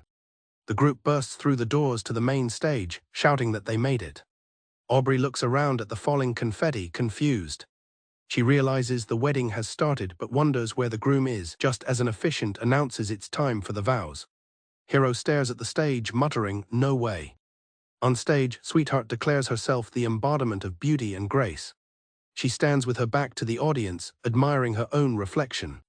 She continues, stating that the only suitor worthy of her is. Sweetheart dramatically reveals her groom is a perfect statue of herself, declaring she will marry the one and only Sweetheart. The group stares in shock. Hiro questions the absurdity of the situation, while Kel bursts into laughter. Aubrey clenches her fist, determined. She tells Kel to stop laughing and runs forward to stop the wedding, ignoring Hiro's attempt to hold her back. The officiant prompts Sweetheart to kiss the bride. Just then, Aubrey's voice rings out, demanding they stop the wedding. Aubrey confronts Sweetheart, telling her that marrying herself is taking things too far. Sweetheart glares down, demanding to know who dares to step into her ceremony. She recognizes Aubrey and angrily questions why she's interrupting her wedding. Hiro rushes after her, telling her she can't just act out like that. However, Sweetheart's attention is completely captured by Hiro. She declares him immaculate and proclaims she has found her true love. She points directly at Hiro, calling him the handsome one, leaving him and his friends stunned. She confirms, "Yes, you." Sweetheart corners Hiro, grabbing his collar and announcing her decision that he will marry her. Amori, Kel, and Aubrey cry out in shock. Aubrey and Kel protest in disbelief, telling Hiro he doesn't have to do this. Hiro, however, seems completely captivated by her. Sweetheart learns his name and finds it fitting. She leans in close, demanding he pledge his allegiance to her. His friends watch in horror, with Aubrey begging him to reject Sweetheart. The voice of Mari reminds him that he already has someone. Hiro grits his teeth, conflicted. Hiro faces Sweetheart and apologizes. He explains that he can't accept because he already has someone special in his life. He gently takes her hands as he prepares to reject her proposal. Hiro looks her in the eye and firmly states that he cannot accept her proposal. Kel and Aubrey cheer his name in relief. Aubrey expresses her relief, while Kel adds his own disapproval of the marriage. Sweetheart trembles, her face falling at the rejection. Her hand clenches into a fist, crushing the fabric of her dress. Sweetheart quietly accepts that he has found someone else. Her voice breaks as she wonders aloud where her own special someone is. As Hiro looks on with pity, Buddy steps forward, telling her that's enough. Buddy confronts Sweetheart, telling her she can't keep hurting the captain. Sweetheart recognizes Buddy and assumes they were all sent by the captain. She bitterly asks if they came to mock her loneliness, but Aubrey tries to reassure her. Aubrey explains they just want her to be happy with the captain. Sweetheart cuts her off, screaming for silence. Sweetheart whispers that everything is ruined. Her hand grips the curtain tightly. With a deadened expression, she states that it's too late for everything. Buddy pleads with her to listen. Hiro adds that there's still a chance to fix things. But Sweetheart's despair hardens into fury, and she screams that she will no longer tolerate their interference. With a furious flourish, she condemns their audacity. She declares that their mockery will be punished. She vows to end them all personally, summoning a massive chained weapon. Wielding a giant spiked flail, Sweetheart declares a farewell to the miserable peons. Amori realizes they are in serious trouble. Aubrey nervously asks about the weapon as Kel shouts for her to be careful. Sweetheart prepares to swing her massive flail. The weapon flies through the air with a powerful whoosh. Amori braces for the impact. The flail smashes into the stage, sending the friends flying. Hiro cries out that her power is overwhelming. As Sweetheart laughs triumphantly, Aubrey covers her ears, complaining about the ringing. Buddy shouts that he'll create a distraction so the others can attack, and Hiro agrees. Buddy calls out to Sweetheart, drawing her focus. The blast from Buddy's weapon hits Sweetheart's dress. Buddy taunts her, telling her to look at him. She screams at him with insolence. Enraged, she vows he will pay for blasting a hole in her dress. While she is distracted, Aubrey moves in for an attack. Aubrey lands a savage blow on the distracted Sweetheart. Hiro and Kel take the opportunity to grab hold of her weapon's chain. Sweetheart looks up in alarm as she realizes her weapon has been seized. With Sweetheart disarmed, Hiro shouts for Amori to make his move. Amori lands a decisive slash with his knife. Sweetheart collapses to the floor, defeated. Kel cheers, declaring that she wasn't so tough after all. Buddy tells the defeated Sweetheart that it's time to give up. She grips her weapon tightly. Suddenly, she unleashes a surprise attack, sending projectiles flying at Buddy. Hiro shouts his name as Buddy is hit by the blast. Sweetheart calls them all fools. Getting back to her feet, Sweetheart asks if they really thought she would be defeated so easily. The friends look on in horror, realizing she's not done yet. She swings her weapon with renewed vigor. Sweetheart unleashes a final devastating attack, declaring that this is the end. The smoke clears from the blast. Amori and his friends lie defeated and unconscious on the destroyed stage. Sweetheart stands amidst the wreckage, looking down at them and wondering how it came to this. Sweetheart laughs maniacally, calling her defeated opponents pitiful. But on the ground, Amori's hand clenches into a determined fist. He slowly rises, dragging his knife along the floor. Sweetheart watches, her triumphant expression turning to shock. Amori stands ready, his knife held firmly in his hand. Amori stands resolute amidst the destruction. A caption declares, Amori did not succumb. Sweetheart stares at him, utterly stunned. Enraged, Sweetheart swings her flail at Amori with full force. He effortlessly catches the massive weapon with one hand. Sweetheart cries out in disbelief that he managed to dodge it. She lets out a small gasp of alarm. Amori's eyes are fixed on his target. He charges forward, dragging the flail behind him. Sweetheart watches in terror, whispering that this can't be happening. The flail scrapes along the ground as he closes the distance. Amori swings the flail, smashing it into the giant statue of Sweetheart. Hiro watches the destruction, stunned. Sweetheart watches the destruction around her. With a powerful downward strike from his knife, Amori causes the stage to erupt. Amori watches the aftermath of his attack. A massive pillar of rock now stands where the statue once was. Aubrey, now awake, cries out Sweetheart's name in concern. A voice from the smoke hopes they aren't too late. Captain Spaceboy commends the friends for their efforts. He emerges from the smoke, his cape tattered, and addresses the fallen Sweetheart. Captain Spaceboy gently holds the unconscious Sweetheart in his arms. Hiro looks on, relieved, stating that the captain arrived just in time. Sweetheart begins to wake up. She looks at him, confused, and asks what he's doing here. Sweetheart looks at him, shocked by his apology. He looks down at her and asks her to marry him. The friends watch the scene unfold, wide-eyed. Sweetheart can only whisper his name in response. Captain Spaceboy and Sweetheart share a kiss as the friends look on happily. He thanks the group, saying he is eternally indebted to them for buying him time. He then turns to Buddy, who playfully teases him for being such a handful. The friends wave goodbye as Captain Spaceboy departs. He smashes through the wall in his spaceship, promising they will meet again. Kel wobbles on his feet, relieved, and suggests it's time for them to leave. The castle begins to shake violently, and Kel shouts in alarm. Hiro realizes the castle is collapsing and urges everyone to get out. Amori's leg snaps through the crumbling floor. The floor beneath him gives way with a loud crack. As the floor crumbles, Amori begins to fall. His friends scream his name in terror. The rest of the floor gives way, and they all fall into the abyss. The friends scream as they fall into a dark, shattering void. A large, pale hand reaches up for them from the darkness. Hiro watches in horror as they fall. They plummet towards a dark hole that has opened in the floor. Following the castle's collapse, Amori plummets into a dark abyss. His friends scream as they fall alongside him.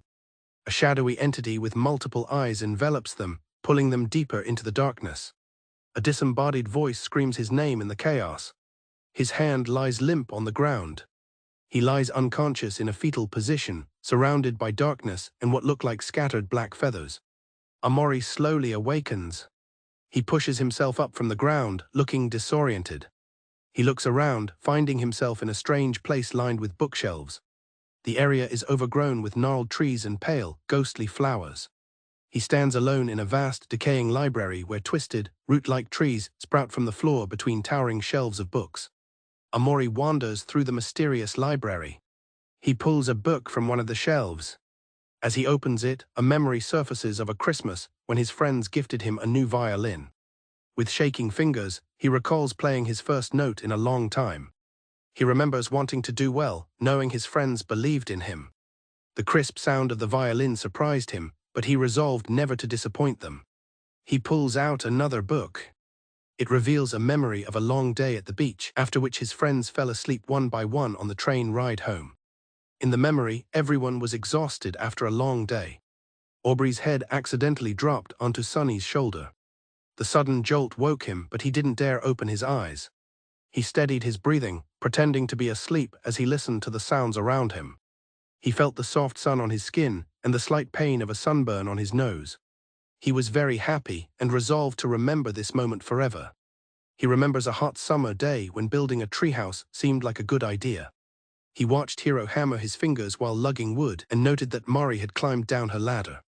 He recalls Aubrey and Basil splattering paint on the lawn. Sunny sighed, sitting sleepily in the shade, knowing that soon his friends would ask for his help. He reluctantly got up and wobbled over to the mess. Sunny knew he should do his fair share, even if it was the hottest day of summer. Back in the library, Amori continues to read through the books, absorbing the fragmented memories. The books contain a whirlwind of memories, pleasant and painful, from getting lost in thought to darker moments of helplessness and fear. He remembers a Saturday morning when the 6 friends would eat breakfast and watch TV together. But this time Sunny looks at the clock, 8 a.m., 2 hours left. He had hoped for a pleasant time with his sister, but his tutor was arriving at 10 a.m., meaning he would be the only one to miss out. If only he could watch the last hour with everyone, if only he didn't have to play the violin. He shudders with resentment. The distressing memory causes Amori to slam the book shut and shove it back onto the shelf. As he turns away, a dark, creeping shadow emerges from the wall behind him. A distorted, whispering voice calls out his real name. The voice asks if he remembers as a hand grips the shelf. A terrifying, distorted version of Basil emerges, constricted by dark tendrils. With a pained smile, he tells Amori he's glad he was finally found. The memory of Basil urges him to look even deeper. He tells him to fall even further. He grabs Amori's arm, commanding him to remember. The ghostly Basil cries out Sunny's name, saying that it hurts so much. Amori begs him to stop, but Basil pleads not to be forgotten. He cries out not to be left alone as the darkness consumes him. The ghostly touch sends a throbbing pain through Amori's arm. He collapses to his knees, his violin broken beside him. The pain and memories become unbearable, and Amori squeezes his head. He is overwhelmed by the encroaching darkness and distorted words. He is left alone in a vast white void. He trembles, tormented by what he has just experienced. He floats in the empty white space, afraid. He looks at his hand, scarred by the phantom pain of the memory. Amori stares as a knife clatters to the ground, his eyes wide with a desperate resolve. He picks up the blade with a shuddering breath. He plunges it into his own chest. The knife clatters to the floor. A faint, pained smile appears on his face as he collapses. He has found his escape from the overwhelming memories. 2 days left. Sunny's eyes snap open, wide with terror. He's back in the real world, lying in a bed, sweating and gasping. He sits up, disoriented. Kel appears by the bedside, relieved, and exclaims that Sunny is finally awake. Kel asks Sunny if his head is all right. He tells Sunny that he was worried sick. He explains that Polly found him collapsed at Basil's house yesterday, and Kel carried him to his place. Kel was about to call the hospital, but now sees it is unnecessary. Looking around the messy room, Kel notes that it's been ages since Sunny has visited. Kel tells Sunny to make himself at home, mentioning his brother Hiro is coming back today. Suddenly, his mother appears in the doorway, calling his name, startling him. She complains about the dirty clothes everywhere. She exclaims that she just cleaned the room yesterday, but it's a mess again. She scolds Kel for bringing a guest without telling her on a special day, and asks if he was supposed to be helping with groceries. Kel's mother tells him that while she knows he's trying his best, she wishes he would try to be more like his brother. Dejected, Kel agrees. As his mom leaves, Sunny watches, a bead of sweat on his face. After his mother leaves, Sunny pokes a dejected Kel in the back. He gets his attention. Kel grins, asking what's with the face and if Sunny was worried about him. Sunny, however, says he thinks they should go check on Basil. Sunny explains that Basil didn't look good last night, and he wants to see if he's doing okay. They arrive at Basil's house, but Kel is shocked to learn from Polly that Basil is missing. Polly explains that he left early this morning and hasn't returned. She adds that he wasn't acting like himself, and though she tried to stop him, he left without saying a word. Kel tells Polly not to worry about a thing.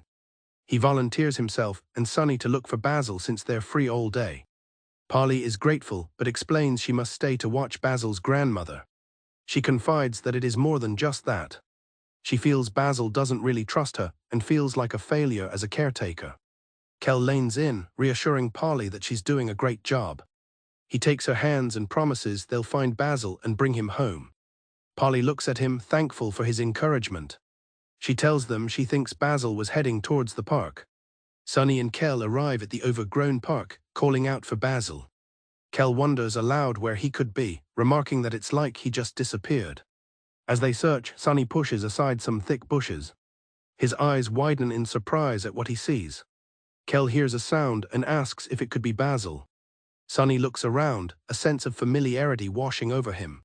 He realizes with a start that this area is their old hangout spot. The memory of a picnic blanket and a happy promise to come here all the time flashes through his mind. A memory of Kel raving about Mari's cookie surfaces. He remembers Aubrey proudly showing off a sandcastle she built. Another memory surfaces of the group deciding to build a treehouse in Sunny's backyard to escape the summer heat. He remembers Aubrey about to jump into the lake, asking Basil to take her photo. In the present, Kel continues to call out for Basil. Sunny pushes through the brush, and the memory of Mari shouting for him to stop echoes in his mind. They find Basil on the ground, crying for help, surrounded by Aubrey and her gang of hooligans. Sunny and Kel stare in disbelief and horror at the scene. Kel calls out Aubrey's name in shock. Sunny's attention is fixed on Basil, huddled on the ground in tears. Both boys are stunned to see their old friends in such a confrontation. In the overgrown clearing of their old hangout spot, Sunny and Kel discover a tense standoff. Basil is crouched on the ground, cornered by Aubrey and her gang of delinquents. Kel, stunned and angry, shouts at the group, demanding to know what they are doing. Kel confronts the group, demanding to know what they are doing to Basil, but Angel defensively claims they did nothing wrong. Kim explains that they simply told Basil to get out of their spot, and he began screaming for no apparent reason. Kel retorts, asking why he should believe their side of the story. Another member of the gang insists they were just hanging out as usual. Aubrey scoffs that this place used to be their spot, while her friends declare that the secret lake belongs to them now. Kim calmly tells her friend to stop. Angel, whose threat was cut short, looks surprised at Kim's intervention. Kel questions why he was stopped, ready to fight for their old spot, but Aubrey coldly tells Angel to save his breath, stating that this isn't their fight. Sensing the shift in mood, Kim hesitantly calls out to Aubrey. Aubrey, her patience worn thin, tells her friends it's about time they sorted out this mess with these nerds. Kim suggests that if they have something to say, they should just spit it out. Deciding it's not worth it, Kim tells her friends it's time to leave. But Aubrey suddenly stops them, telling them not to go. A painful memory surfaces of a younger Aubrey crying out, begging someone not to leave her. In the memory, she pleads that she doesn't want to be alone. The memory fades, leaving Aubrey with a grimace of remembered pain. Back in the present, the tense standoff continues, Aubrey's resolve hardened by her resurfaced feelings of abandonment. Kel encourages Aubrey to listen to what Basil has to say. Basil, looking terrified, suggests they try to sort everything out. Aubrey agrees, but her first demand is for Basil to return the rest of the stolen photo. She scoffs at Basil, accusing him of feeding lies to his friends. Basil insists he didn't mean for any of this to happen, while Kel complains that now everyone thinks he's a bully. Aubrey admonishes Kel for being simple and taking sides without knowing the full story. She then turns on Basil, pressuring him to confess what he did. When Basil remains silent, Aubrey taunts him, asking if the cat has got his tongue. Sunny, seeing Basil's distress, speaks up, his expression grim. He declares that if Basil won't reveal the truth, he will show them himself. He pulls out a handful of photographs from his pocket. With a cold fury, Sunny throws the photos into the air, revealing that the precious pictures have been completely scribbled out with black marker. Kel and Sunny watch in shock as the ruined memories flutter around them. Clutching the ruined photos, a tearful and enraged Aubrey wonders aloud how they should sort this out. Basil looks on, heartbroken and utterly shocked. Kel and Sunny are left speechless by the shocking turn of events. Kel kneels down, his eyes wide with disbelief, as he examines a defaced photo. He realizes that all the photos of them have been blacked out with marker. Aubrey scoffs at Basil's silence, taking it as a confession. Basil looks pleadingly at Aubrey, trying to find the words to explain. He stammers, trying to tell her it's not what she thinks. Finally snapping, Aubrey grabs Basil by the collar. She screams that she's had it with him playing the victim, as Kel shouts for her to stop. Kel warns her that she's going to hurt Basil. He reminds her that she knows those photos meant everything to Basil. Kel insists that Basil would never do something so messed up. Aubrey's face is a mask of cold fury. Aubrey mocks Kel's defense, pushing Basil away. She considers his words, a new, terrible idea forming in her mind. If Basil didn't do it, she wonders, then who did? She asks who could have ruined their precious memories together. She wildly accuses Kel, then sarcastically suggests it might have been a ghost. Sunny quietly finishes her train of thought, pointing to the only other person it could be. Aubrey's gaze lands on Sunny, her suspicion growing. She accuses the shut-in, leaving Sunny stunned. Kel starts to protest, insisting Sunny would never do such a thing. But Aubrey cuts him off, claiming that Sunny hasn't changed at all. She accuses him of always standing by silently, while everyone else does the talking. She tells Sunny that while he might act shy, she knows he can fly off the rails without warning, and she won't be fooled by him anymore. Aubrey lays out her logic. If it wasn't the meathead or the crybaby, then the only one left is the shut-in, Sunny. She gets right in his face, screaming at him to answer her. Sunny stares back, paralyzed with fear and confusion. Kel shouts at Sunny, telling him not to listen to her. Kel tries to intervene, shouting for Aubrey to wait and telling her she's gone crazy. Just as Aubrey is about to grab Sunny, Basil throws himself between them, pushing her away. Aubrey reels back in shock as Basil stammers that Sunny didn't do it. With tears in his eyes, Basil makes his confession. It was him. Basil shouts his confession for all to hear. He ruined their photos. He screams that it was all his fault, his face a mask of anguish. Kel looks on, utterly confused by the sudden turn of events. Sunny is equally stunned by the confession. Aubrey refuses to believe it, muttering that it couldn't have been Basil. Panicked, Basil screams at Aubrey to get away from him. He shoves her away with all his might. Sunny and Kel watch in horror as the situation spirals out of control. The push sends Basil stumbling backward, and he falls with a heavy thump. Basil tumbles backward into the lake, a vortex of dark water swallowing him whole. Aubrey watches, her expression one of pure shock. Her eyes widen in disbelief and horror. Basil sinks beneath the surface, his face a picture of terror. A huge splash marks Basil's fall into the lake. Aubrey is frozen, staring at the spot where Basil disappeared. Basil's hand disappears beneath the surface as he sinks. Kel looks on, horrified by what just happened. He grabs Aubrey, shaking her and yelling that things have gone too far. With a determined leap, Sunny dives into the lake after Basil. Kel screams Sunny's name, shocked by his sudden action. Sunny plunges toward the dark, swirling water where Basil vanished. Sunny is stunned as he's enveloped by the cold, dark water. A swirling vortex of darkness seems to pull him down.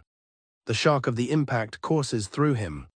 The chaos on the shore seems distant as he's consumed by the water. The pounding in his head echoes the impact as he sinks. The frantic pounding in his head begins to subside as he sinks. He clenches his fist, finding his resolve in the deep. He opens his hand, ready to act. Standing firm against the crushing depth, Sunny prepares to search for Basil. With purpose, Sunny kicks off and dives deeper into the dark water. His expression is one of grim determination. He makes a splash as he pushes further into the abyss. Sunny sinks through the murky depths, air bubbles escaping his lips. He spots Basil floating nearby and swims toward him. He reaches out, desperate to grab his friend. As Sunny reaches out, the shadowy entity known as something bursts forth, engulfing Basil in its dark tendrils. Sunny chokes on the water, air bubbling from his mouth. He loses consciousness and begins to sink toward the dark vegetation below.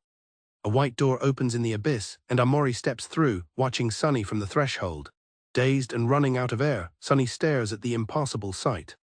The figure of Amori reaches out a hand towards the sinking Sunny. Sunny and Basil both drift downwards, away from the strange door and into the abyss. The hands of Amori and Sunny almost touch in the deep. But from above, another presence calls out Sunny's name. It is a vision of his sister, Mari, pleading for him to take her hand. She reaches down from the light, offering him a way out of the darkness. Mari's apparition descends through the water, reaching for Sunny. Their hands connect, a link between the living and the memory. She pulls him upward, away from the darkness and back toward the surface. Sunny's legs are dragged onto the shore. He lies on his back, gasping for air, water streaming from his face. His rescuer, who bears a striking resemblance to Mari, wipes away tears of relief. Hiro sits beside Sunny, who is lying on the grass. He expresses his relief, telling Sunny how worried he was. Sunny opens his eyes, dazed, to see Hiro's concerned face. Hiro remarks that he arrived just in the nick of time. Hiro smiles warmly at Sunny, telling him it's good to see him again. Sunny lies on the ground, staring up at Hiro with wide, shocked eyes. In the background, Kel and Aubrey stand near the wood's edge, watching as Hiro tends to a soaked Sunny and an unconscious Basil on the ground. Hiro smiles down at Sunny, sweating from the exertion of the rescue. He greets him warmly, expressing his relief at having arrived just in time. Lying on the grass, a wide-eyed and shaken Sunny stares up at Hiro, still processing the sudden rescue. Kel approaches Hiro, asking about Basil's condition.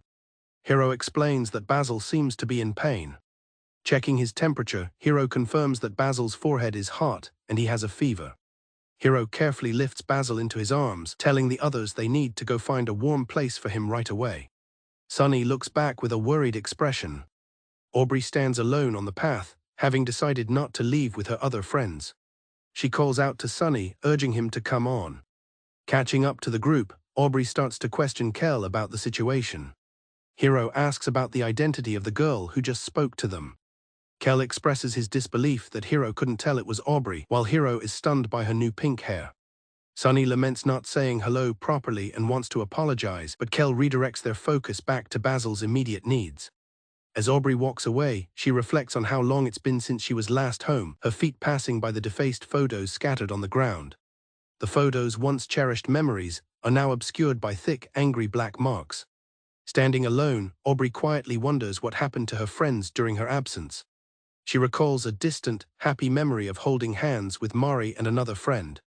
Her gaze falls upon one of the ruined photographs lying in the grass, a symbol of their broken past. They arrive at a small wooden house. Kel calls out for Pali. He announces their arrival to Pali, presenting Hiro carrying the unconscious Basil with Sunny looking on.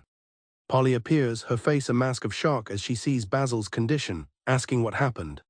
Hiro politely introduces himself. He asks Polly to help get Basil warm and into dry clothes, and she quickly agrees, urging them to come inside. The group gathers in Basil's room, where he has been put to bed. Hiro asks Polly if she has any medicine to help with Basil's fever. Polly confirms she does and hurries to retrieve it. Hiro gently places a damp cloth on Basil's forehead, trying to bring the fever down. Kel watches Hiro's competent care with a slightly amazed expression. Sunny appears in the doorway, holding a set of clean clothes for Basil. Kel greets Sunny, noting that he's fresh from the shower. He whispers to Sunny in awe, commenting on how much Hiro resembles a doctor. Kel watches his older brother with pride, remarking that Hiro is living up to his name. Sunny observes the scene, his expression unreadable. Kel decides they should leave, telling Sunny that Hiro is in the zone and they shouldn't disturb him. Basil sweats in his sleep, still feverish but resting. Sunny gently closes the bedroom door. Now outside the house, Kel and Sunny stand together. Kel holds out an object, getting Sunny's attention. Kel explains that it's one of the photos Aubrey dropped earlier. He shows Sunny the photo, which is covered in black scribbles, and says he thinks it was a picture of Sunny and Mari. Sunny takes the photo and tries to rub the ink off with his thumb, but it's permanent. Kel looks at Sunny earnestly and asks if he truly believes Basil is capable of defacing the photos. Kel looks down at the photo, admitting he has a lot of questions. He tells Sunny he's confused about what happened to both Basil and Aubrey. Kel sadly remarks on how much everyone has changed. He starts to tell Sunny about the aftermath of Mari's passing. He explains that while things changed for everyone, it was especially difficult for Hiro. Kel reveals that after Mari's death, Hiro completely stopped caring about anything. He wouldn't get out of bed for school. He stopped taking care of himself and refused to eat. He abandoned his love for cooking and baking and shut himself away in his room. This state of depression lasted for nearly a full year. Kel recalls how helpless their parents were, unable to find a way to reach him. He describes going to Hiro's room one night to confront him. He tried to tell Hiro that they all wanted him to get better. Kel explained how much they all missed and worried about him. He then made the mistake of saying that Mari wouldn't want to see him in such a state. Kel admits he thought he was helping, but he was wrong. Instead of helping, his words only made Hiro angry. Hiro grabbed Kel violently in his messy room. He screamed at Kel, questioning his right to speak for Mari. He accused his brother of not understanding the situation at all. Hiro told him to stop pretending to care and to just leave him alone. In a fit of rage, Hiro screamed at Kel to act like the clueless idiot he perceived him to be. After his outburst, Hiro began to cry uncontrollably. Kel recalls being scared, but only wanting to comfort his distraught brother. He pushed back against Hiro, trying to get him to stop. As Kel tried to apologize amidst the struggle, their parents burst into the room, demanding to know what was happening. Kel explains that his parents eventually ran into the room. They immediately went to Hiro, hugging him and calming him down. Kel recounts how, in their focus on Hiro, his parents completely ignored him. Kel recalls feeling like he was invisible to his own family. However, he thinks that intense moment was the turning point for Hiro. Kel remembers sitting alone, crying in the corner of the room. Hiro then ran over and embraced his younger brother.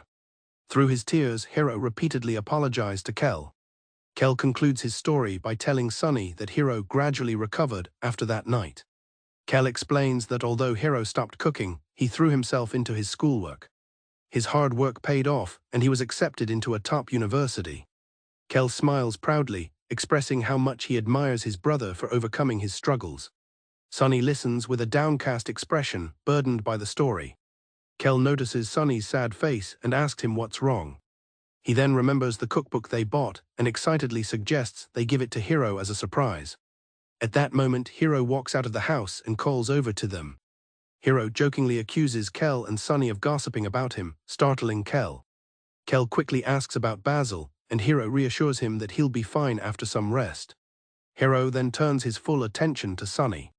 He notes how long it has been, guessing it's been about 4 years since they last met. Hiro places a reassuring hand on Sunny's shoulder, observing that he's grown up. He gently asks if things are getting better for Sunny and how school is going, while Kel looks on with a sad expression. Hiro suddenly pulls Kel into a tight hug, playfully asking why he looks so sad. He tells his brother he missed him and asks if he's grown taller. Kel proudly claims his growth is thanks to Orange Joe, prompting Hiro to chide him for the unhealthy habit. Hiro then turns, ready to bring up another topic. Kel reveals their gift, a cookbook, and Hiro agrees to cook for them, much to Kel's delight. Meanwhile, Aubrey walks away by herself through the woods. And back at his house, Basil continues to sleep off his fever. The scene fades into a dark, abstract texture.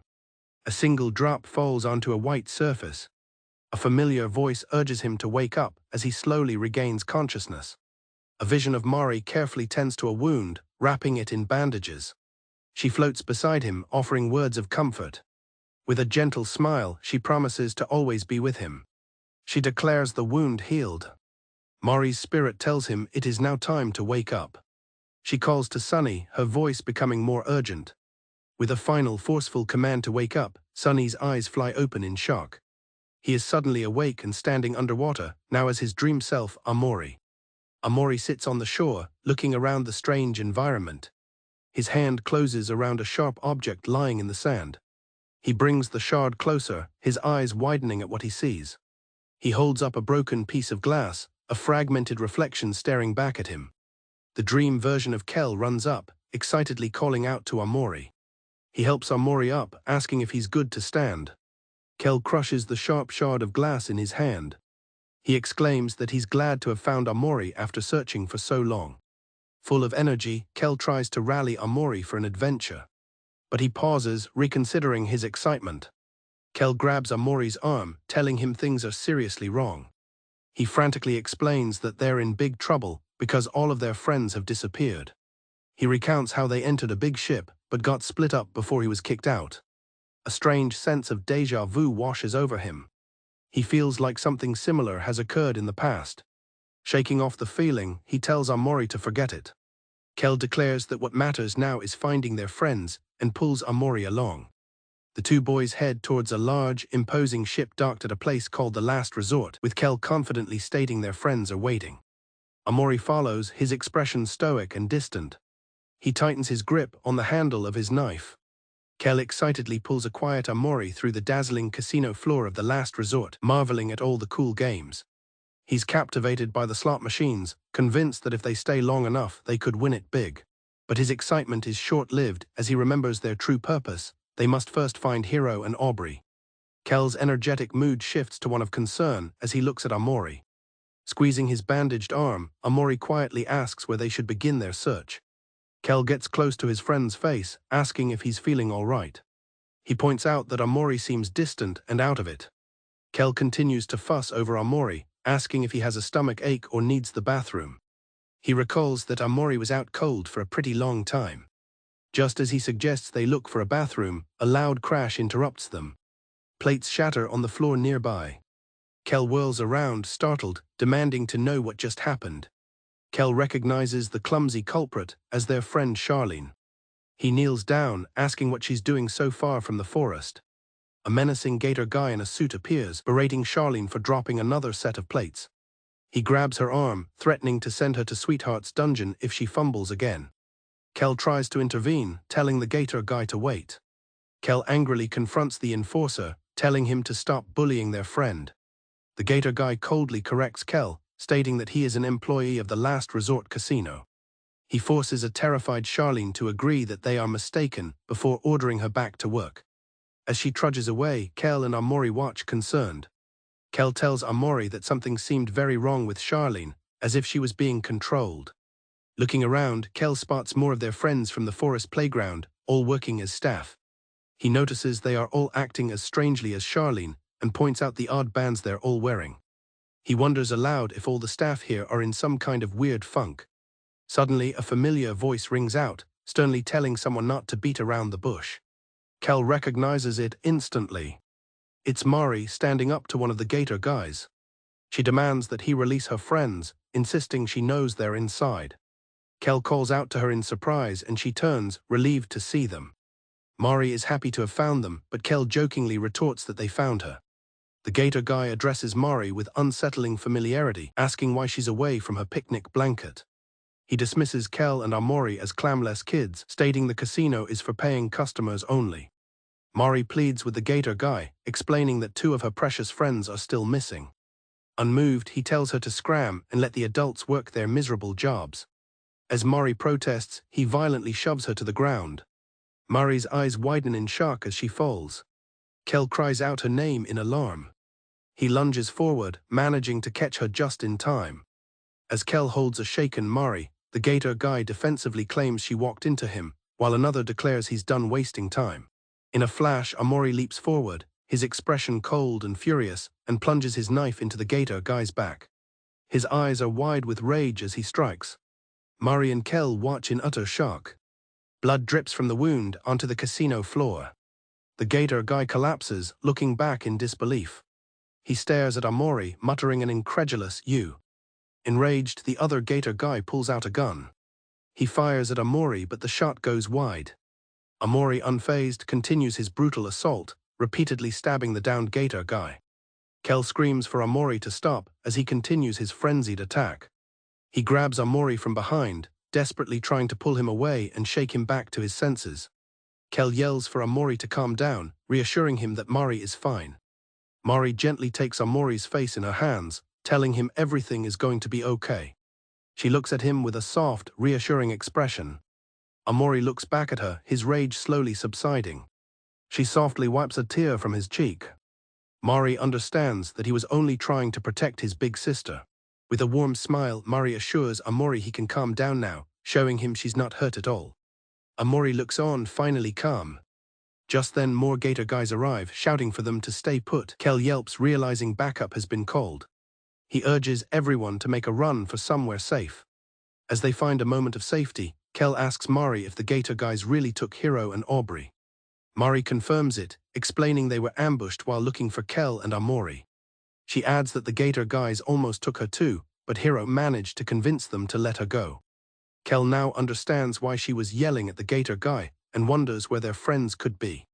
Mari solemnly states that she thinks they were taken to the boss's tower. Mari explains that the big boss is on the top floor, protected by heavy security.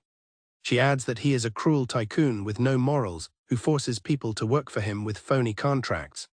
Kel is horrified to hear that the boss doesn't even allow party breaks. Mari apologizes, saying that's all the intel she could gather. She wishes she could help more, but her knee is injured. Amori nods in understanding.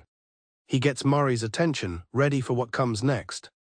Mari realizes that if they can defeat the big bad boss, they can save Aubrey, Hiro, and everyone else. Amori looks determined at the thought. Kel confidently declares that they should leave everything to him and Amori.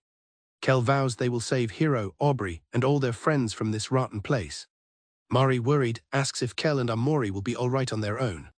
Kel emphatically reassures Mari, telling her not to worry and that she can believe in them. She pats both of their heads, calling them good boys. Mari makes them promise to be careful, and Kel agrees. With their mission set, Kel challenges Amori to a race to the elevator. Upon reaching the elevator, they find it's out of order and must take the stairs. Kel complains that the elevator had to be out of order. As he starts up the stairs, already out of breath, a loud, angry shout echoes from a nearby room. Kel recognizes the voice instantly. It's Aubrey. He points toward the room, noting that the shouting is coming from over there. Peeking toward the source of the noise, they hear her furious cries. Inside, they find Aubrey in a frenzy, yelling at someone off-panel to get their act together. Kel whispers that she seems like she would be a terrifying shift manager. Noting how scary she seems, Kel resolves to snap her out of her trance and calls out to her. Aubrey swings around, brandishing a baseball bat at the intruders. Kel stammers her name, shocked by her aggressive posture and the weapon. Not recognizing them, Aubrey glares menacingly and demands to know who they are. Aubrey yells that she's too busy to deal with them. Kel pleads with her to snap out of it, reminding her that this isn't who she is and that they need to save everyone. She angrily tells him to zip it. Aubrey complains that she's the one who needs help, as all the dirty work gets pushed onto her. Tears stream down Aubrey's face as she cries out that she's already trying the best she can. Kel looks on with a mix of pity and frustration. Seeing no other way, he takes her baseball bat from Amori and hits her over the head with it. Aubrey cries out in pain, asking what that was for, while Kel cheekily calls it fashion medicine. Kel tells her to get a hold of herself. He reminds her of their promise to Mari to save everyone, including Hiro and Charlene. He insists that their promise means saving her too. All she has to do, he says, is leave this crummy job behind. Aubrey stubbornly insists she still has tasks to finish, so Kel calls her stubborn and hits her over the head again. The band around her neck clicks and falls off. She collapses to the floor with a thud. Kel sighs, asking why she has to be so hard-headed. He leans over, checking to see if she's finally back to normal. Aubrey sits up, groaning that she's never been woken up in a worse way in her life. Kel cheerfully welcomes her back, but she immediately scolds him for hitting a girl twice, which he defends by saying he had no choice. Aubrey's anger subsides when she sees Amori offering her a stuffed toy. Her expression softens, her eyes sparkling as she looks at Amori's gift. Aubrey thanks them for saving her, though she tries to play it cool. Kel holds up the band and confirms his suspicion that it was controlling her. Aubrey explains that the band forced her to keep working no matter how hard it got. She worries that they must have put one on Hiro too. She imagines him being forced to work super overtime with no breaks, just like her. Kel panics, realizing that since Hiro is already a hard worker, he might literally work himself to death. He exclaims that they have to find him right now. Suddenly, a voice orders them not to move a muscle, as they are finally cornered. The Gator guys appear, declaring they've had enough of the kids causing a ruckus.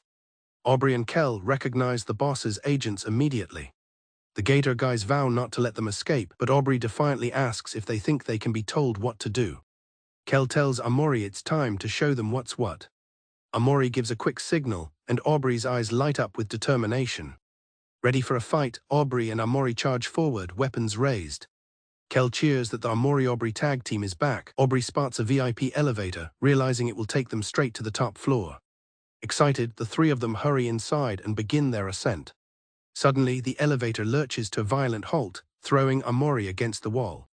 The Gator guys are trying to pry the doors open, vowing not to let them escape. As the doors begin to open, Aubrey tells Amori to hold the other side. She readies her bat, yelling for the Gators to get out of her way as she swings with all her might. The bat connects and the Gator's hands are smashed. Kel calls her incredible, but Aubrey brushes it off, saying it was nothing. She declares that after all, they have to save everyone. Kel confidently agrees. The elevator dings, signaling their arrival. The doors slide open and the trio stands ready. Kel finds it odd that the door opened on its own, but shrugs it off. The trio bursts through the doors, with Kel yelling for Hiro. They find themselves facing a new group of guards, who wonder who they are. One of the Gator guys recognizes the kids, while Aubrey demands they give Hiro back.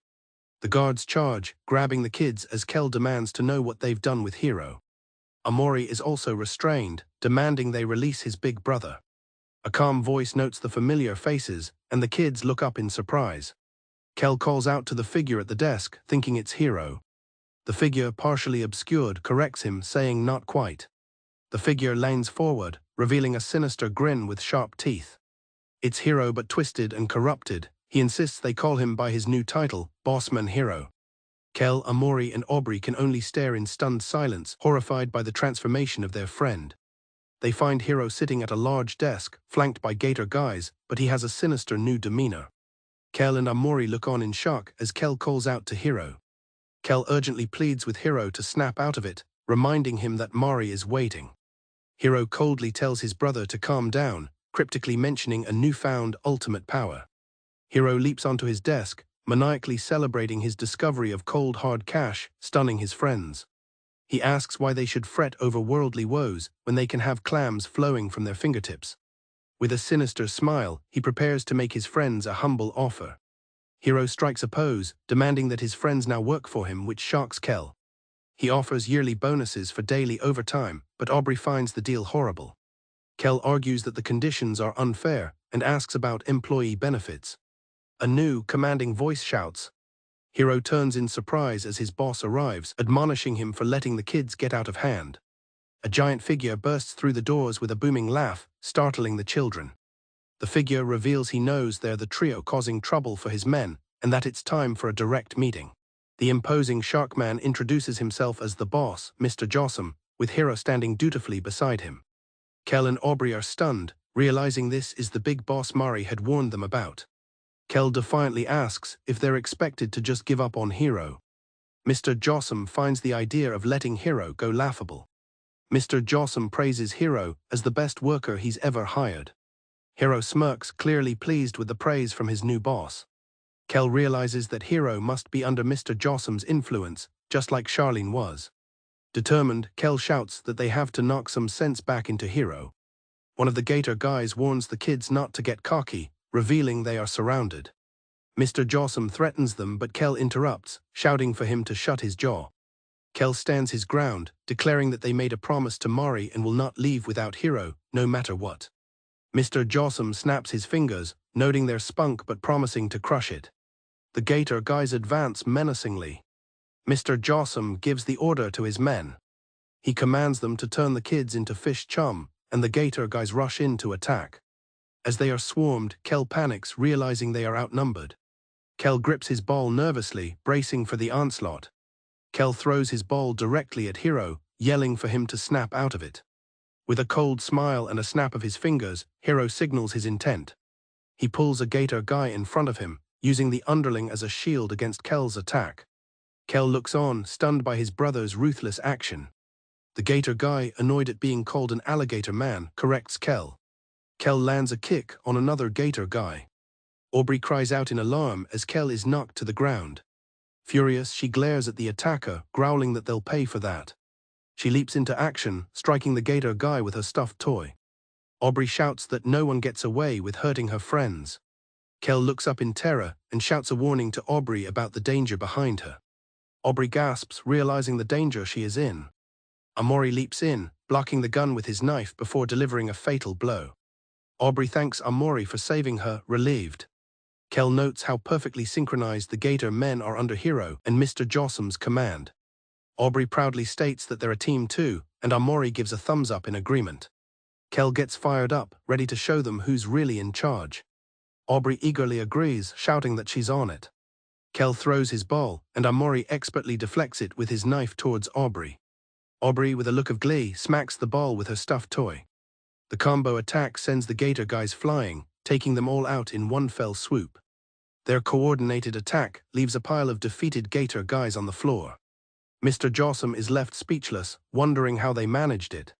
Kel announces that it's time to get down to real business as the trio prepares to face Mr. Jossum. Kel boldly challenges Mr. Jossum to a direct fight. Hiro asks his boss for permission to fight, but Mr. Jossum holds him back. He tells his subordinate to be patient and let them take the bait. Aubrey impatiently demands they fight, threatening to take the first move. Suddenly, a supposedly defeated Gator guy's hand twitches and grabs her. A Gator guy suddenly grabs Aubrey by the hair. She cries out in shock and pain. Kel yells in alarm that Aubrey has been captured. He reaches out, shouting that he's coming for her. But before he can help, another Gator guy grabs him from behind. Kel is captured and lifted into the air by a Gator guy. Amori is also grabbed, forced to drop his knife as he struggles. Amori looks toward Hiro as he is disarmed.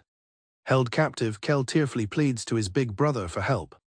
The Gator guy presents the captured Kel to bossman Hiro. Kel cries out in disbelief, asking his brother why he's doing this. Hiro grips Kel's shoulder and icily tells him. Kel demands to know why he's saying this now, as Hiro calls him lazy, simple, and not good enough for their family. Kel confronts Hiro, shouting that even if what he says is true, he's still his family. Hiro shouts back, demanding to know why Kel can't try his best all the time like he does. Aubrey calls out to Kel, watching the painful exchange. Kel sobs, whispering that he is already trying his best. Amori grabs Hiro's hand, holding it with Kel's, and asks why Hiro can't see his brother's struggle. Hiro's eyes widen in shock at Amori's words. A painful memory flashes through Amori's mind. He finds himself alone in a dark, chaotic space, reaching out in desperation. The vision is filled with images of shocked and terrified eyes. The vision shows the spectral outline of a tense argument. Amori, looking younger, stares forward in absolute terror. A tear traces down his cheek as he remains frozen. He watches as a ghostly shape materializes before him. The vision intensifies, showing a distorted Mari reaching out while a younger Amori begs her not to leave. Back in the present, Amori suddenly goes limp, worrying Aubrey. Aubrey frantically asks what's the matter with him. Amori's expression is vacant, his mind trapped elsewhere. Hiro continues to mutter that what Kel offers is not enough. Kel screams for him to wake up, feeling that he himself is not enough. He tearfully admits his own imperfections and acknowledges Hiro's. But he insists that Hiro is still his big brother. With tears streaming down his face, Kel screams his final plea: if Hiro won't protect him, then who will? Hiro's expression shifts to one of shocked realization. He mutters to himself, remembering his duty to protect his little brother. Seeing an opening, Aubrey desperately calls out to Amori, telling him now is his chance. She yells for him to get up now. Kel, still held captive, urges Amori to defeat Mr. Jossum or they'll all be lost. Aubrey watches in terror. Mr. Jossum looms over the helpless Amori. Aubrey cries out, powerless to stop what's happening. A dark voice inside Amori's head tells him it's the end of the road. Mr. Jossum's jaws clamp down, swallowing Amori. Aubrey screams in terror. Kel frantically yells for Amori to wake up, telling him he's going to be eaten alive. Inside his mind, a voice tells Amori that the end is near and he cannot escape. Dark, thorny vines begin to envelop him completely. The entity tells Amori that time is running out and they must face the truth together. It tells him it will be just the two of them. The shadow reveals itself to be a terrifying version of Mari. The shadowy Mari moves to consume Amori in the mental landscape. In the real world, Mr. Jossum holds the limp body of Amori in his mouth. Aubrey screams desperately for Amori to please wake up. Mr. Jossum declares that it is time to feast. A massive impact strikes Mr. Jossum. Aubrey watches stunned as the attack lands. A dark substance drips onto the floor. Amori's body falls to the ground, saved from being eaten. Hiro looks down at Mr. Jossum, apologizing for the interruption. He snaps his fingers and declares it's time to get their priorities straight. Having saved Amori, Hiro stands over the defeated Mr. Jossum, ready to set things right. Hiro acknowledges that money might be important. With newfound conviction, he shouts that his family and friends come first. Amori watches as his friend returns to normal. Kel and Aubrey cheer, overjoyed to have the real Hiro back.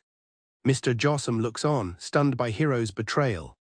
Hiro politely apologizes to Mr. Jossum, appreciating what he's done. But he states that some things are more important than money and power. He looks back at his friends as he prepares to make his final declaration. Hiro shouts that he formally resigns his position, delivering a powerful punch to Mr. Jossum. Mr. Jossum groans in pain as he is sent flying. He crashes into the wall with a massive explosion. The dust clears to reveal Mr. Jossum, slumped and defeated against the broken wall. Kel and Amori watch the aftermath stunned.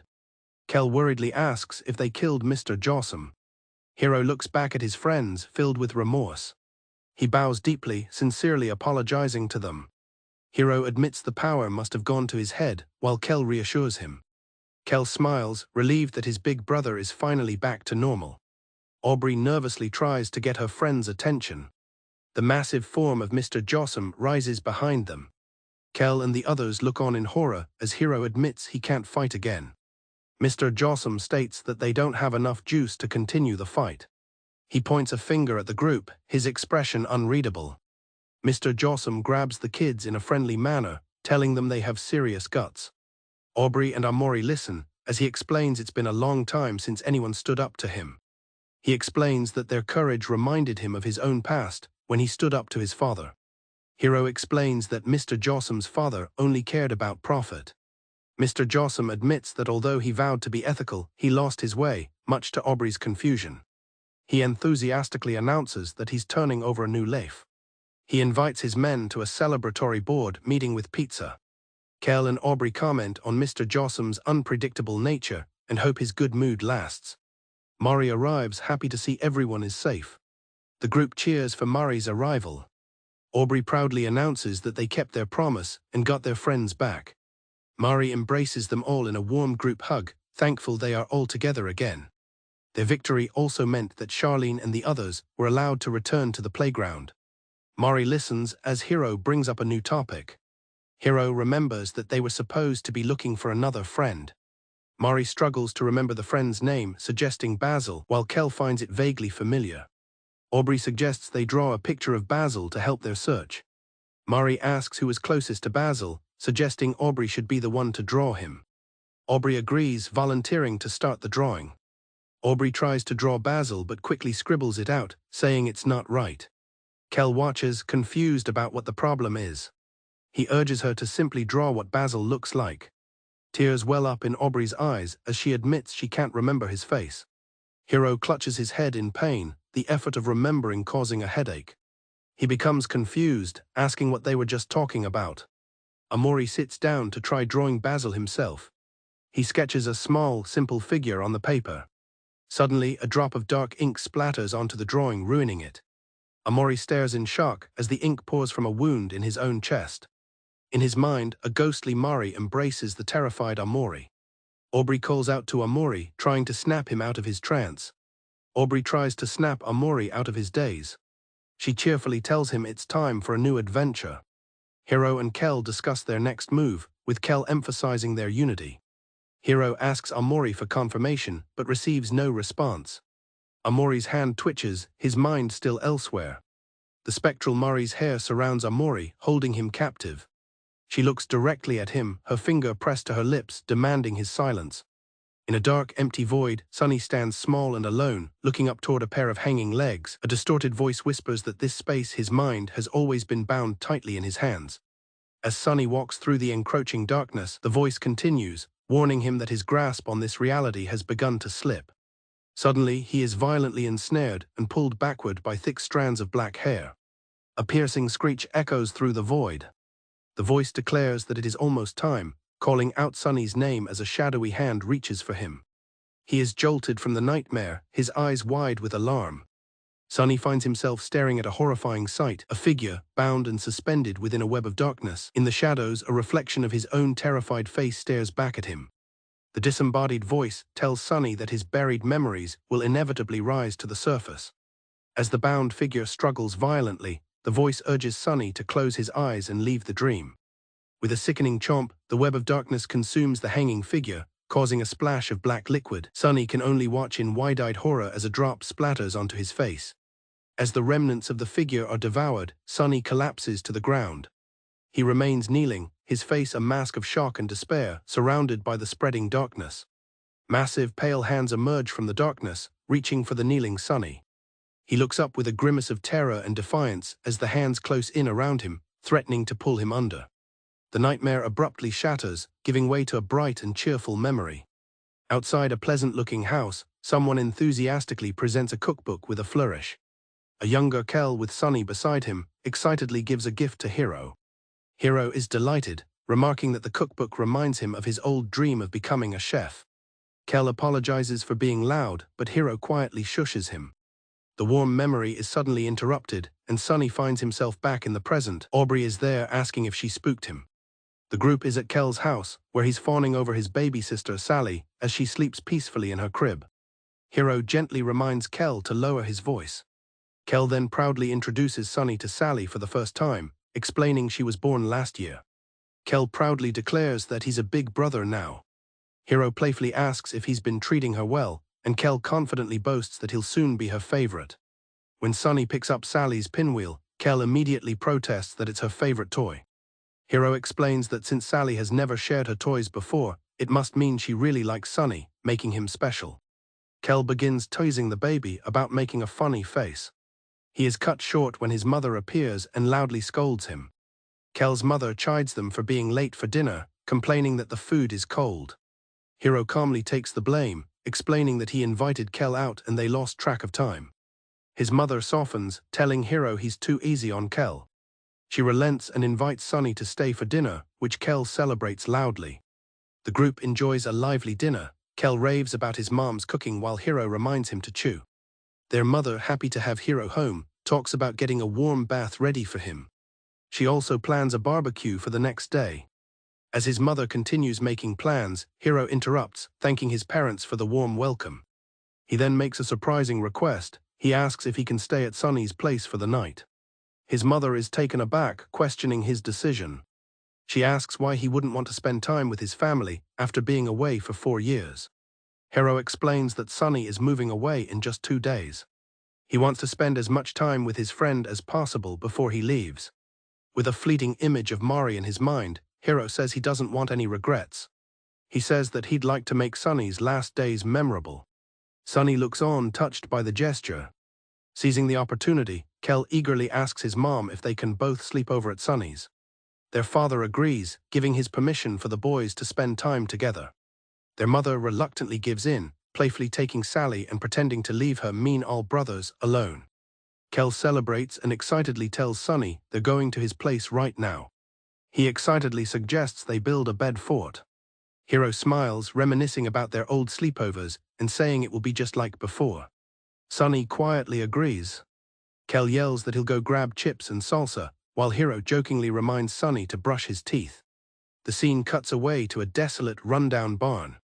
The perspective shifts to a messy, squalid room where Aubrey is on the phone. Her father's voice comes through the receiver, urging her to leave the small town and come live with him in the city. Aubrey hesitates, weakly protesting that her mother needs her. Her father scoffs, calling her mother worthless. He claims she gave up on being a mom long ago.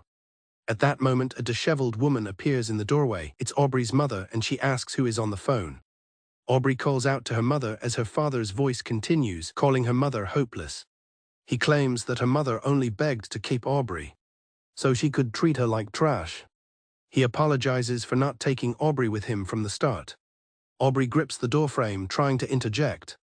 Aubrey weakly pleads with her mother, but her plea is cut short as her mom throws a bottle against the wall. It shatters just beside Aubrey's head. Aubrey collapses to the floor, asking her father why he is still calling. Over the phone, her father retorts, accusing her of shifting blame while he covers her bills. Enraged, her mother yells that he's a bastard and that she's the only reason they have a house at all. The argument devolves into screaming, with her parents accusing each other of abandoning the family and being irresponsible. Unable to take any more, Aubrey makes a break for it, dashing out of the house. She slams the door behind her.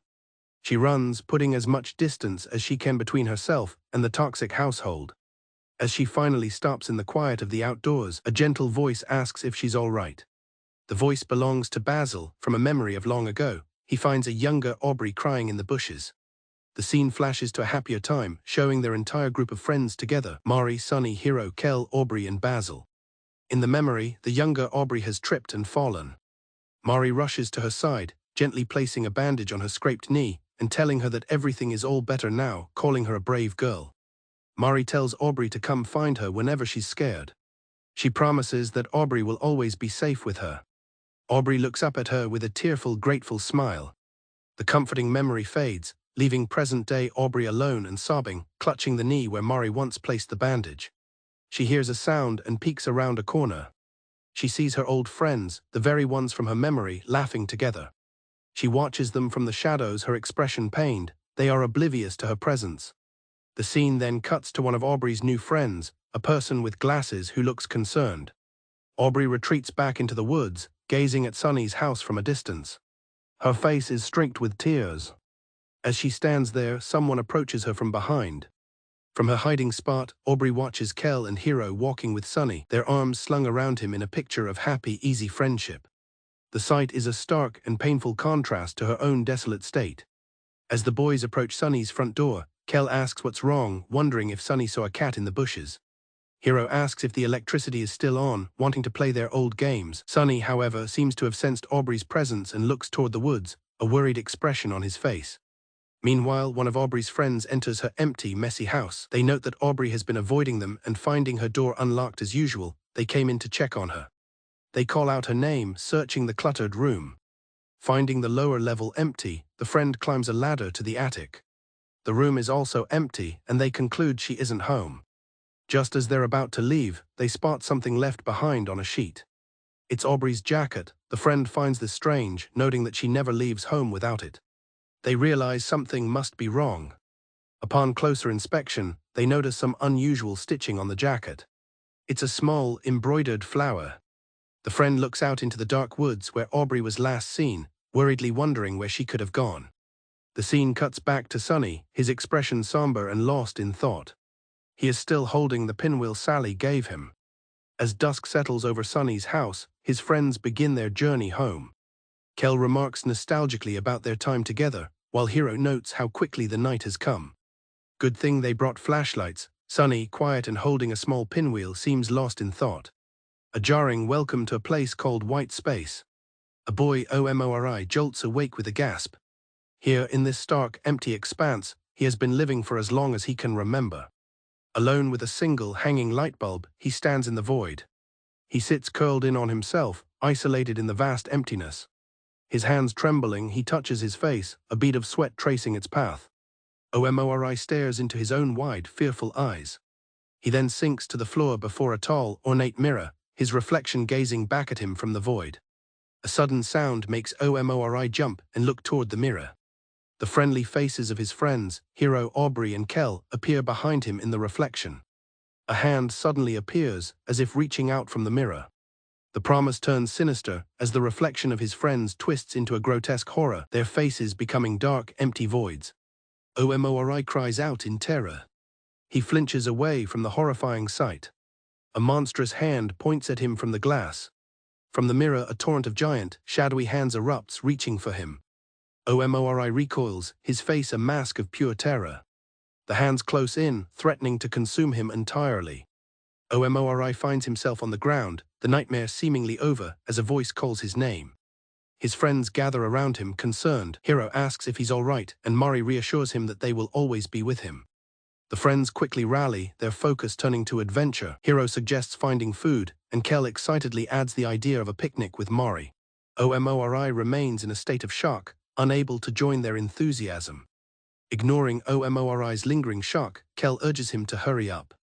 Mari takes his hand, declaring that the world is their oyster as she pulls him along. Pulled into the fantasy, Omori and his friends journey to a place called Orange Oasis.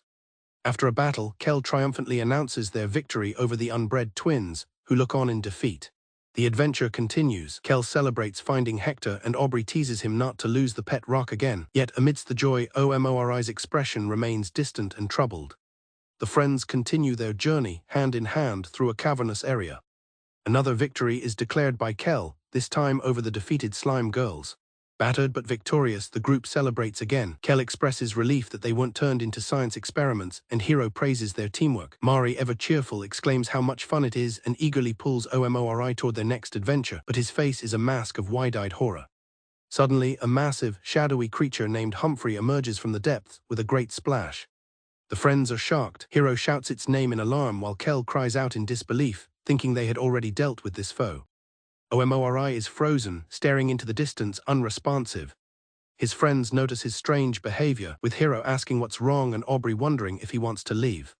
Trapped by Humphrey, the friends panic. Hiro realizes all the exits are sealed, and Aubrey despairs that there's nowhere to run. Kel insists they must fight to escape. He stands motionless, clutching a knife. A shadowy figure, a twisted version of Basil, appears and embraces Omori from behind. The figure's grip is tight as Omori struggles. The voice tells him that this space is already broken, and he can't run away anymore. It whispers his true name, Sunny. It speaks of the truth he has hidden away. The shadow of Basil kneels before Omori, presenting a withered flower crown, and asks how he will choose to face the hidden truth. The shadow promises to be waiting. It tells him he knows where to find him. The trance is broken by Kel's voice, shouting for Omori to look out. Humphrey lunges forward, but Omori, kneeling on the ground, seems to defeat it with a single, powerful blow. Omori looks up, his face patched with bandages and his expression one of dazed shock. Black liquid drips from the defeated creature.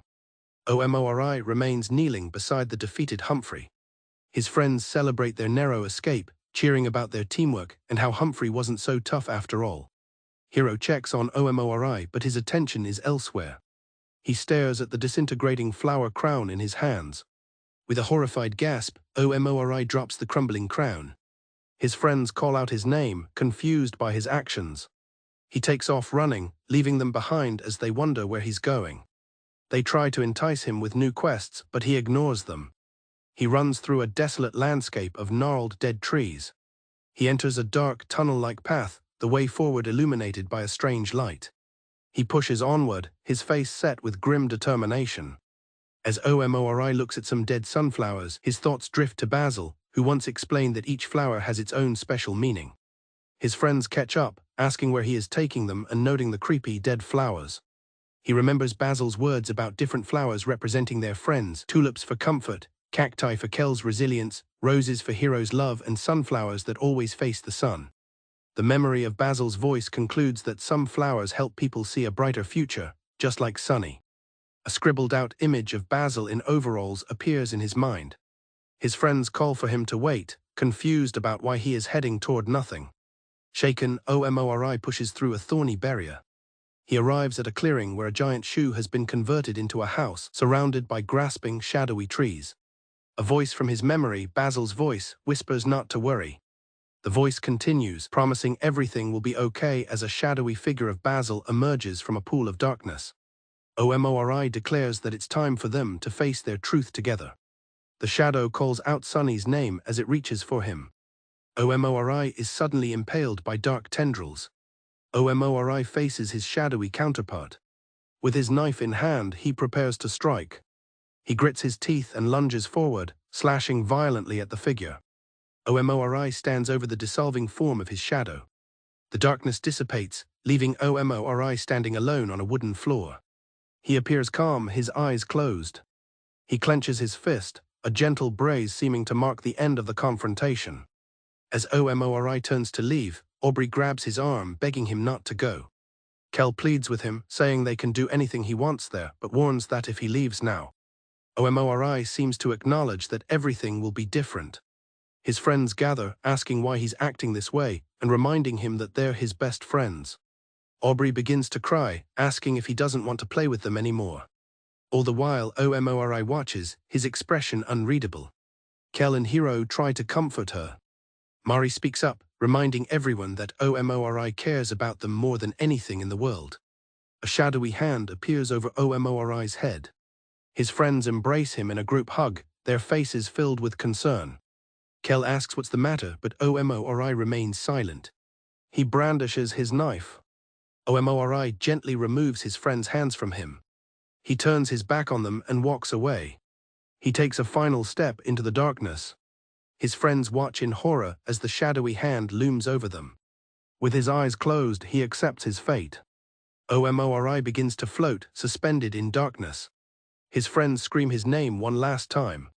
They watch helplessly from the edge of the abyss. He disappears into a pinpoint of light before vanishing completely. Falling through an endless dark void, Omori is welcomed to a new terrifying place, black space. A bandaged boy looks down, his expression heavy with sorrow and fear.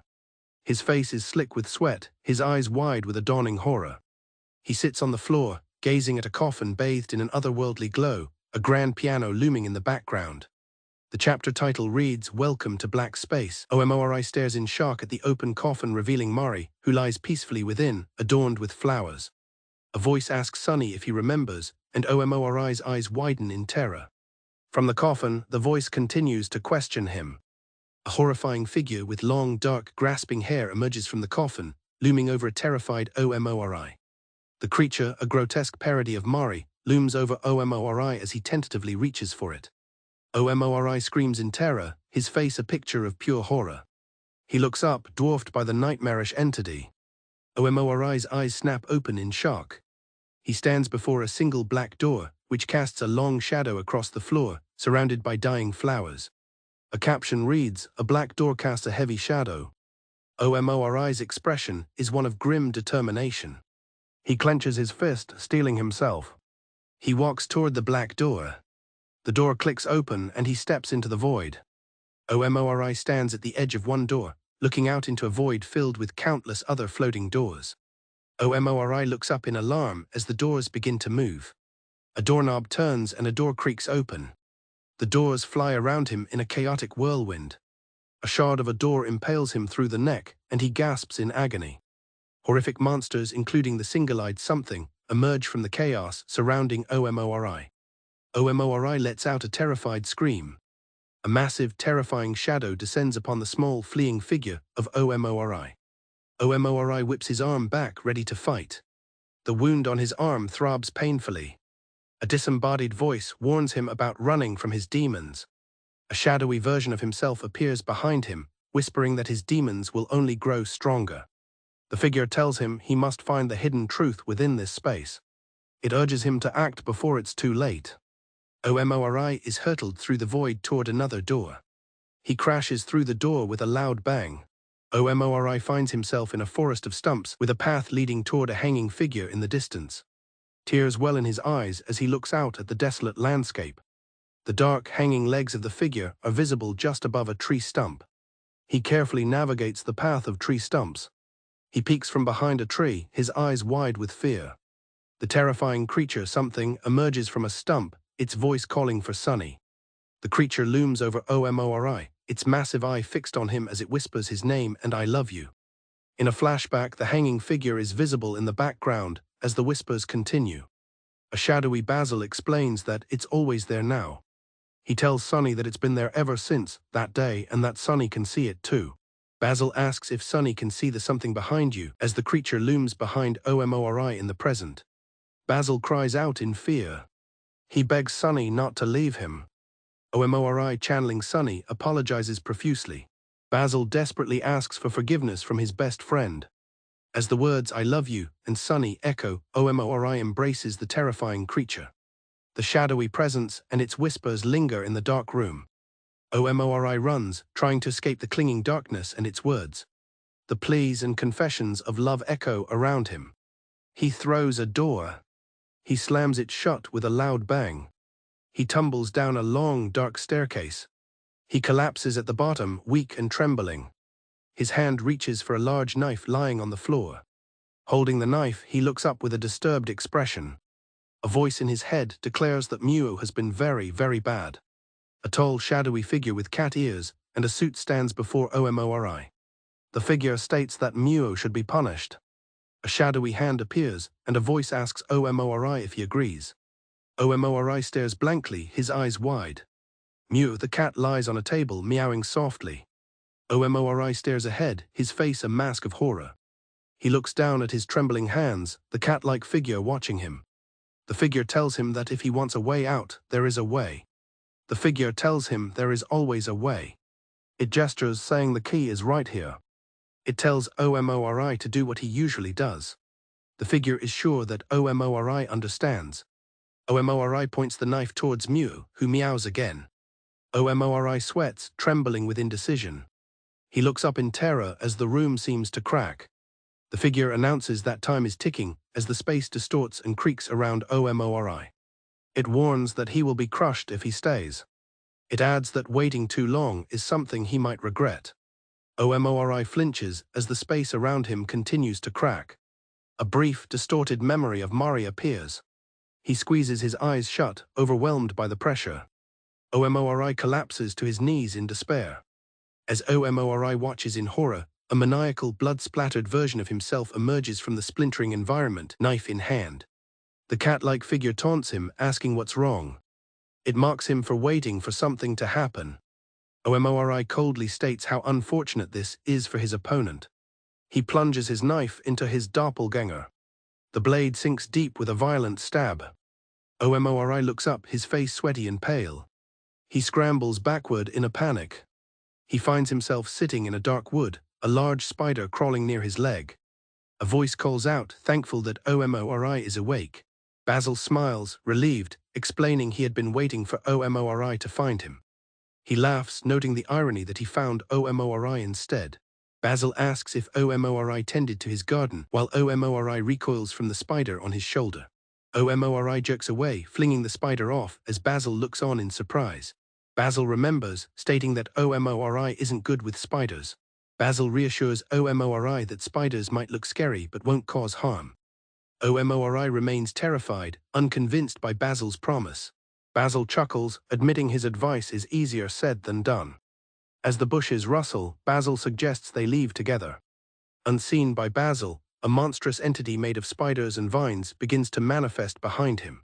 Basil screams in pain, begging for someone to stop the spiders.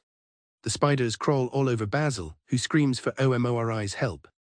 Omori turns away, unable to watch the horrific scene. He pushes himself up and runs away from Basil's cries. Omori gasps, his eyes wide with shock. He stares at a horrifying scene, distorted versions of his friends standing before a giant, monstrous creature. He sees his friends, Aubrey, Hiro, and Kel, in their grotesque forms. He cries out, "Everyone!" Basil appears, overjoyed, thanking them for coming and saying how much he missed them. With a wide, unnerving smile, he suggests they play a game of hide and seek. The zombie-like versions of Aubrey, Hiro, and Kel stand menacingly, their faces hollow and decayed. Basil's face fills with fear as he stammers, "W8." He asks what she is doing with the bat as she swings. The bat connects with a sickening wham as Aubrey strikes Basil down. Omori watches the violence with a chillingly blank expression. Basil lies defeated on the ground, a pool of black blood forming beneath him. Basil screams for them to stop, crying out in pain. He pleads with them. Lying in a pool of his own blood, he begs them to make the pain stop. Omori raises his knife, his face contorted in a silent scream. He begins to stab downwards. He stabs again and again, relentlessly. The frenzied stabbing continues. From a distance, Omori is a tiny figure in a vast, empty expanse. He hangs his head, the violent act concluded. He sits alone in the quiet emptiness. Sunny stands alone in the vast space. A large, shadowy figure, bound in black tendrils, hangs from above. A voice calls out to Sunny. As the figure crumbles, it says he has finally come back to it. Basil, consumed by darkness, pleads for a promise. Omori reassures him that they'll always be there for each other. Basil tells him not to worry. A voice of reassurance says everything will be okay. The voice continues, telling him not to blame himself. Basil claims that only the two of them know the truth of that day. He tells Sunny he can trust him. With a bloody, pained smile, Basil insists it wasn't Sunny's fault. Omori stares horrified as Basil speaks. Basil's voice trails off, suggesting it must have been. The sentence concludes with something else, as the image shows Mori's body hanging from a tree. The single eye of something watches the scene from the darkness. Omori's eye widens in stark terror. Basil vows to protect him no matter what. He gently holds Omori's face. With tears streaming down his face, he calls Omori his best friend. A sharp, piercing sound rings out. Omori brutally stabs Basil in the stomach, dark tendrils bursting from the wound. Black blood begins to bleed from the wound. Basil gasps in shock and pain. Omori pulls back his knife, preparing for another attack. Basil screams in agony, begging for the pain to stop as he is stabbed repeatedly. He pleads for forgiveness amidst the violent assault. Omori stands over Basil's body. Basil lies still, his face a mask of terror as black tendrils creep over him. A hand, covered in blackness, pulls away from Basil's face. Omori stands alone, black tears streaming down his face.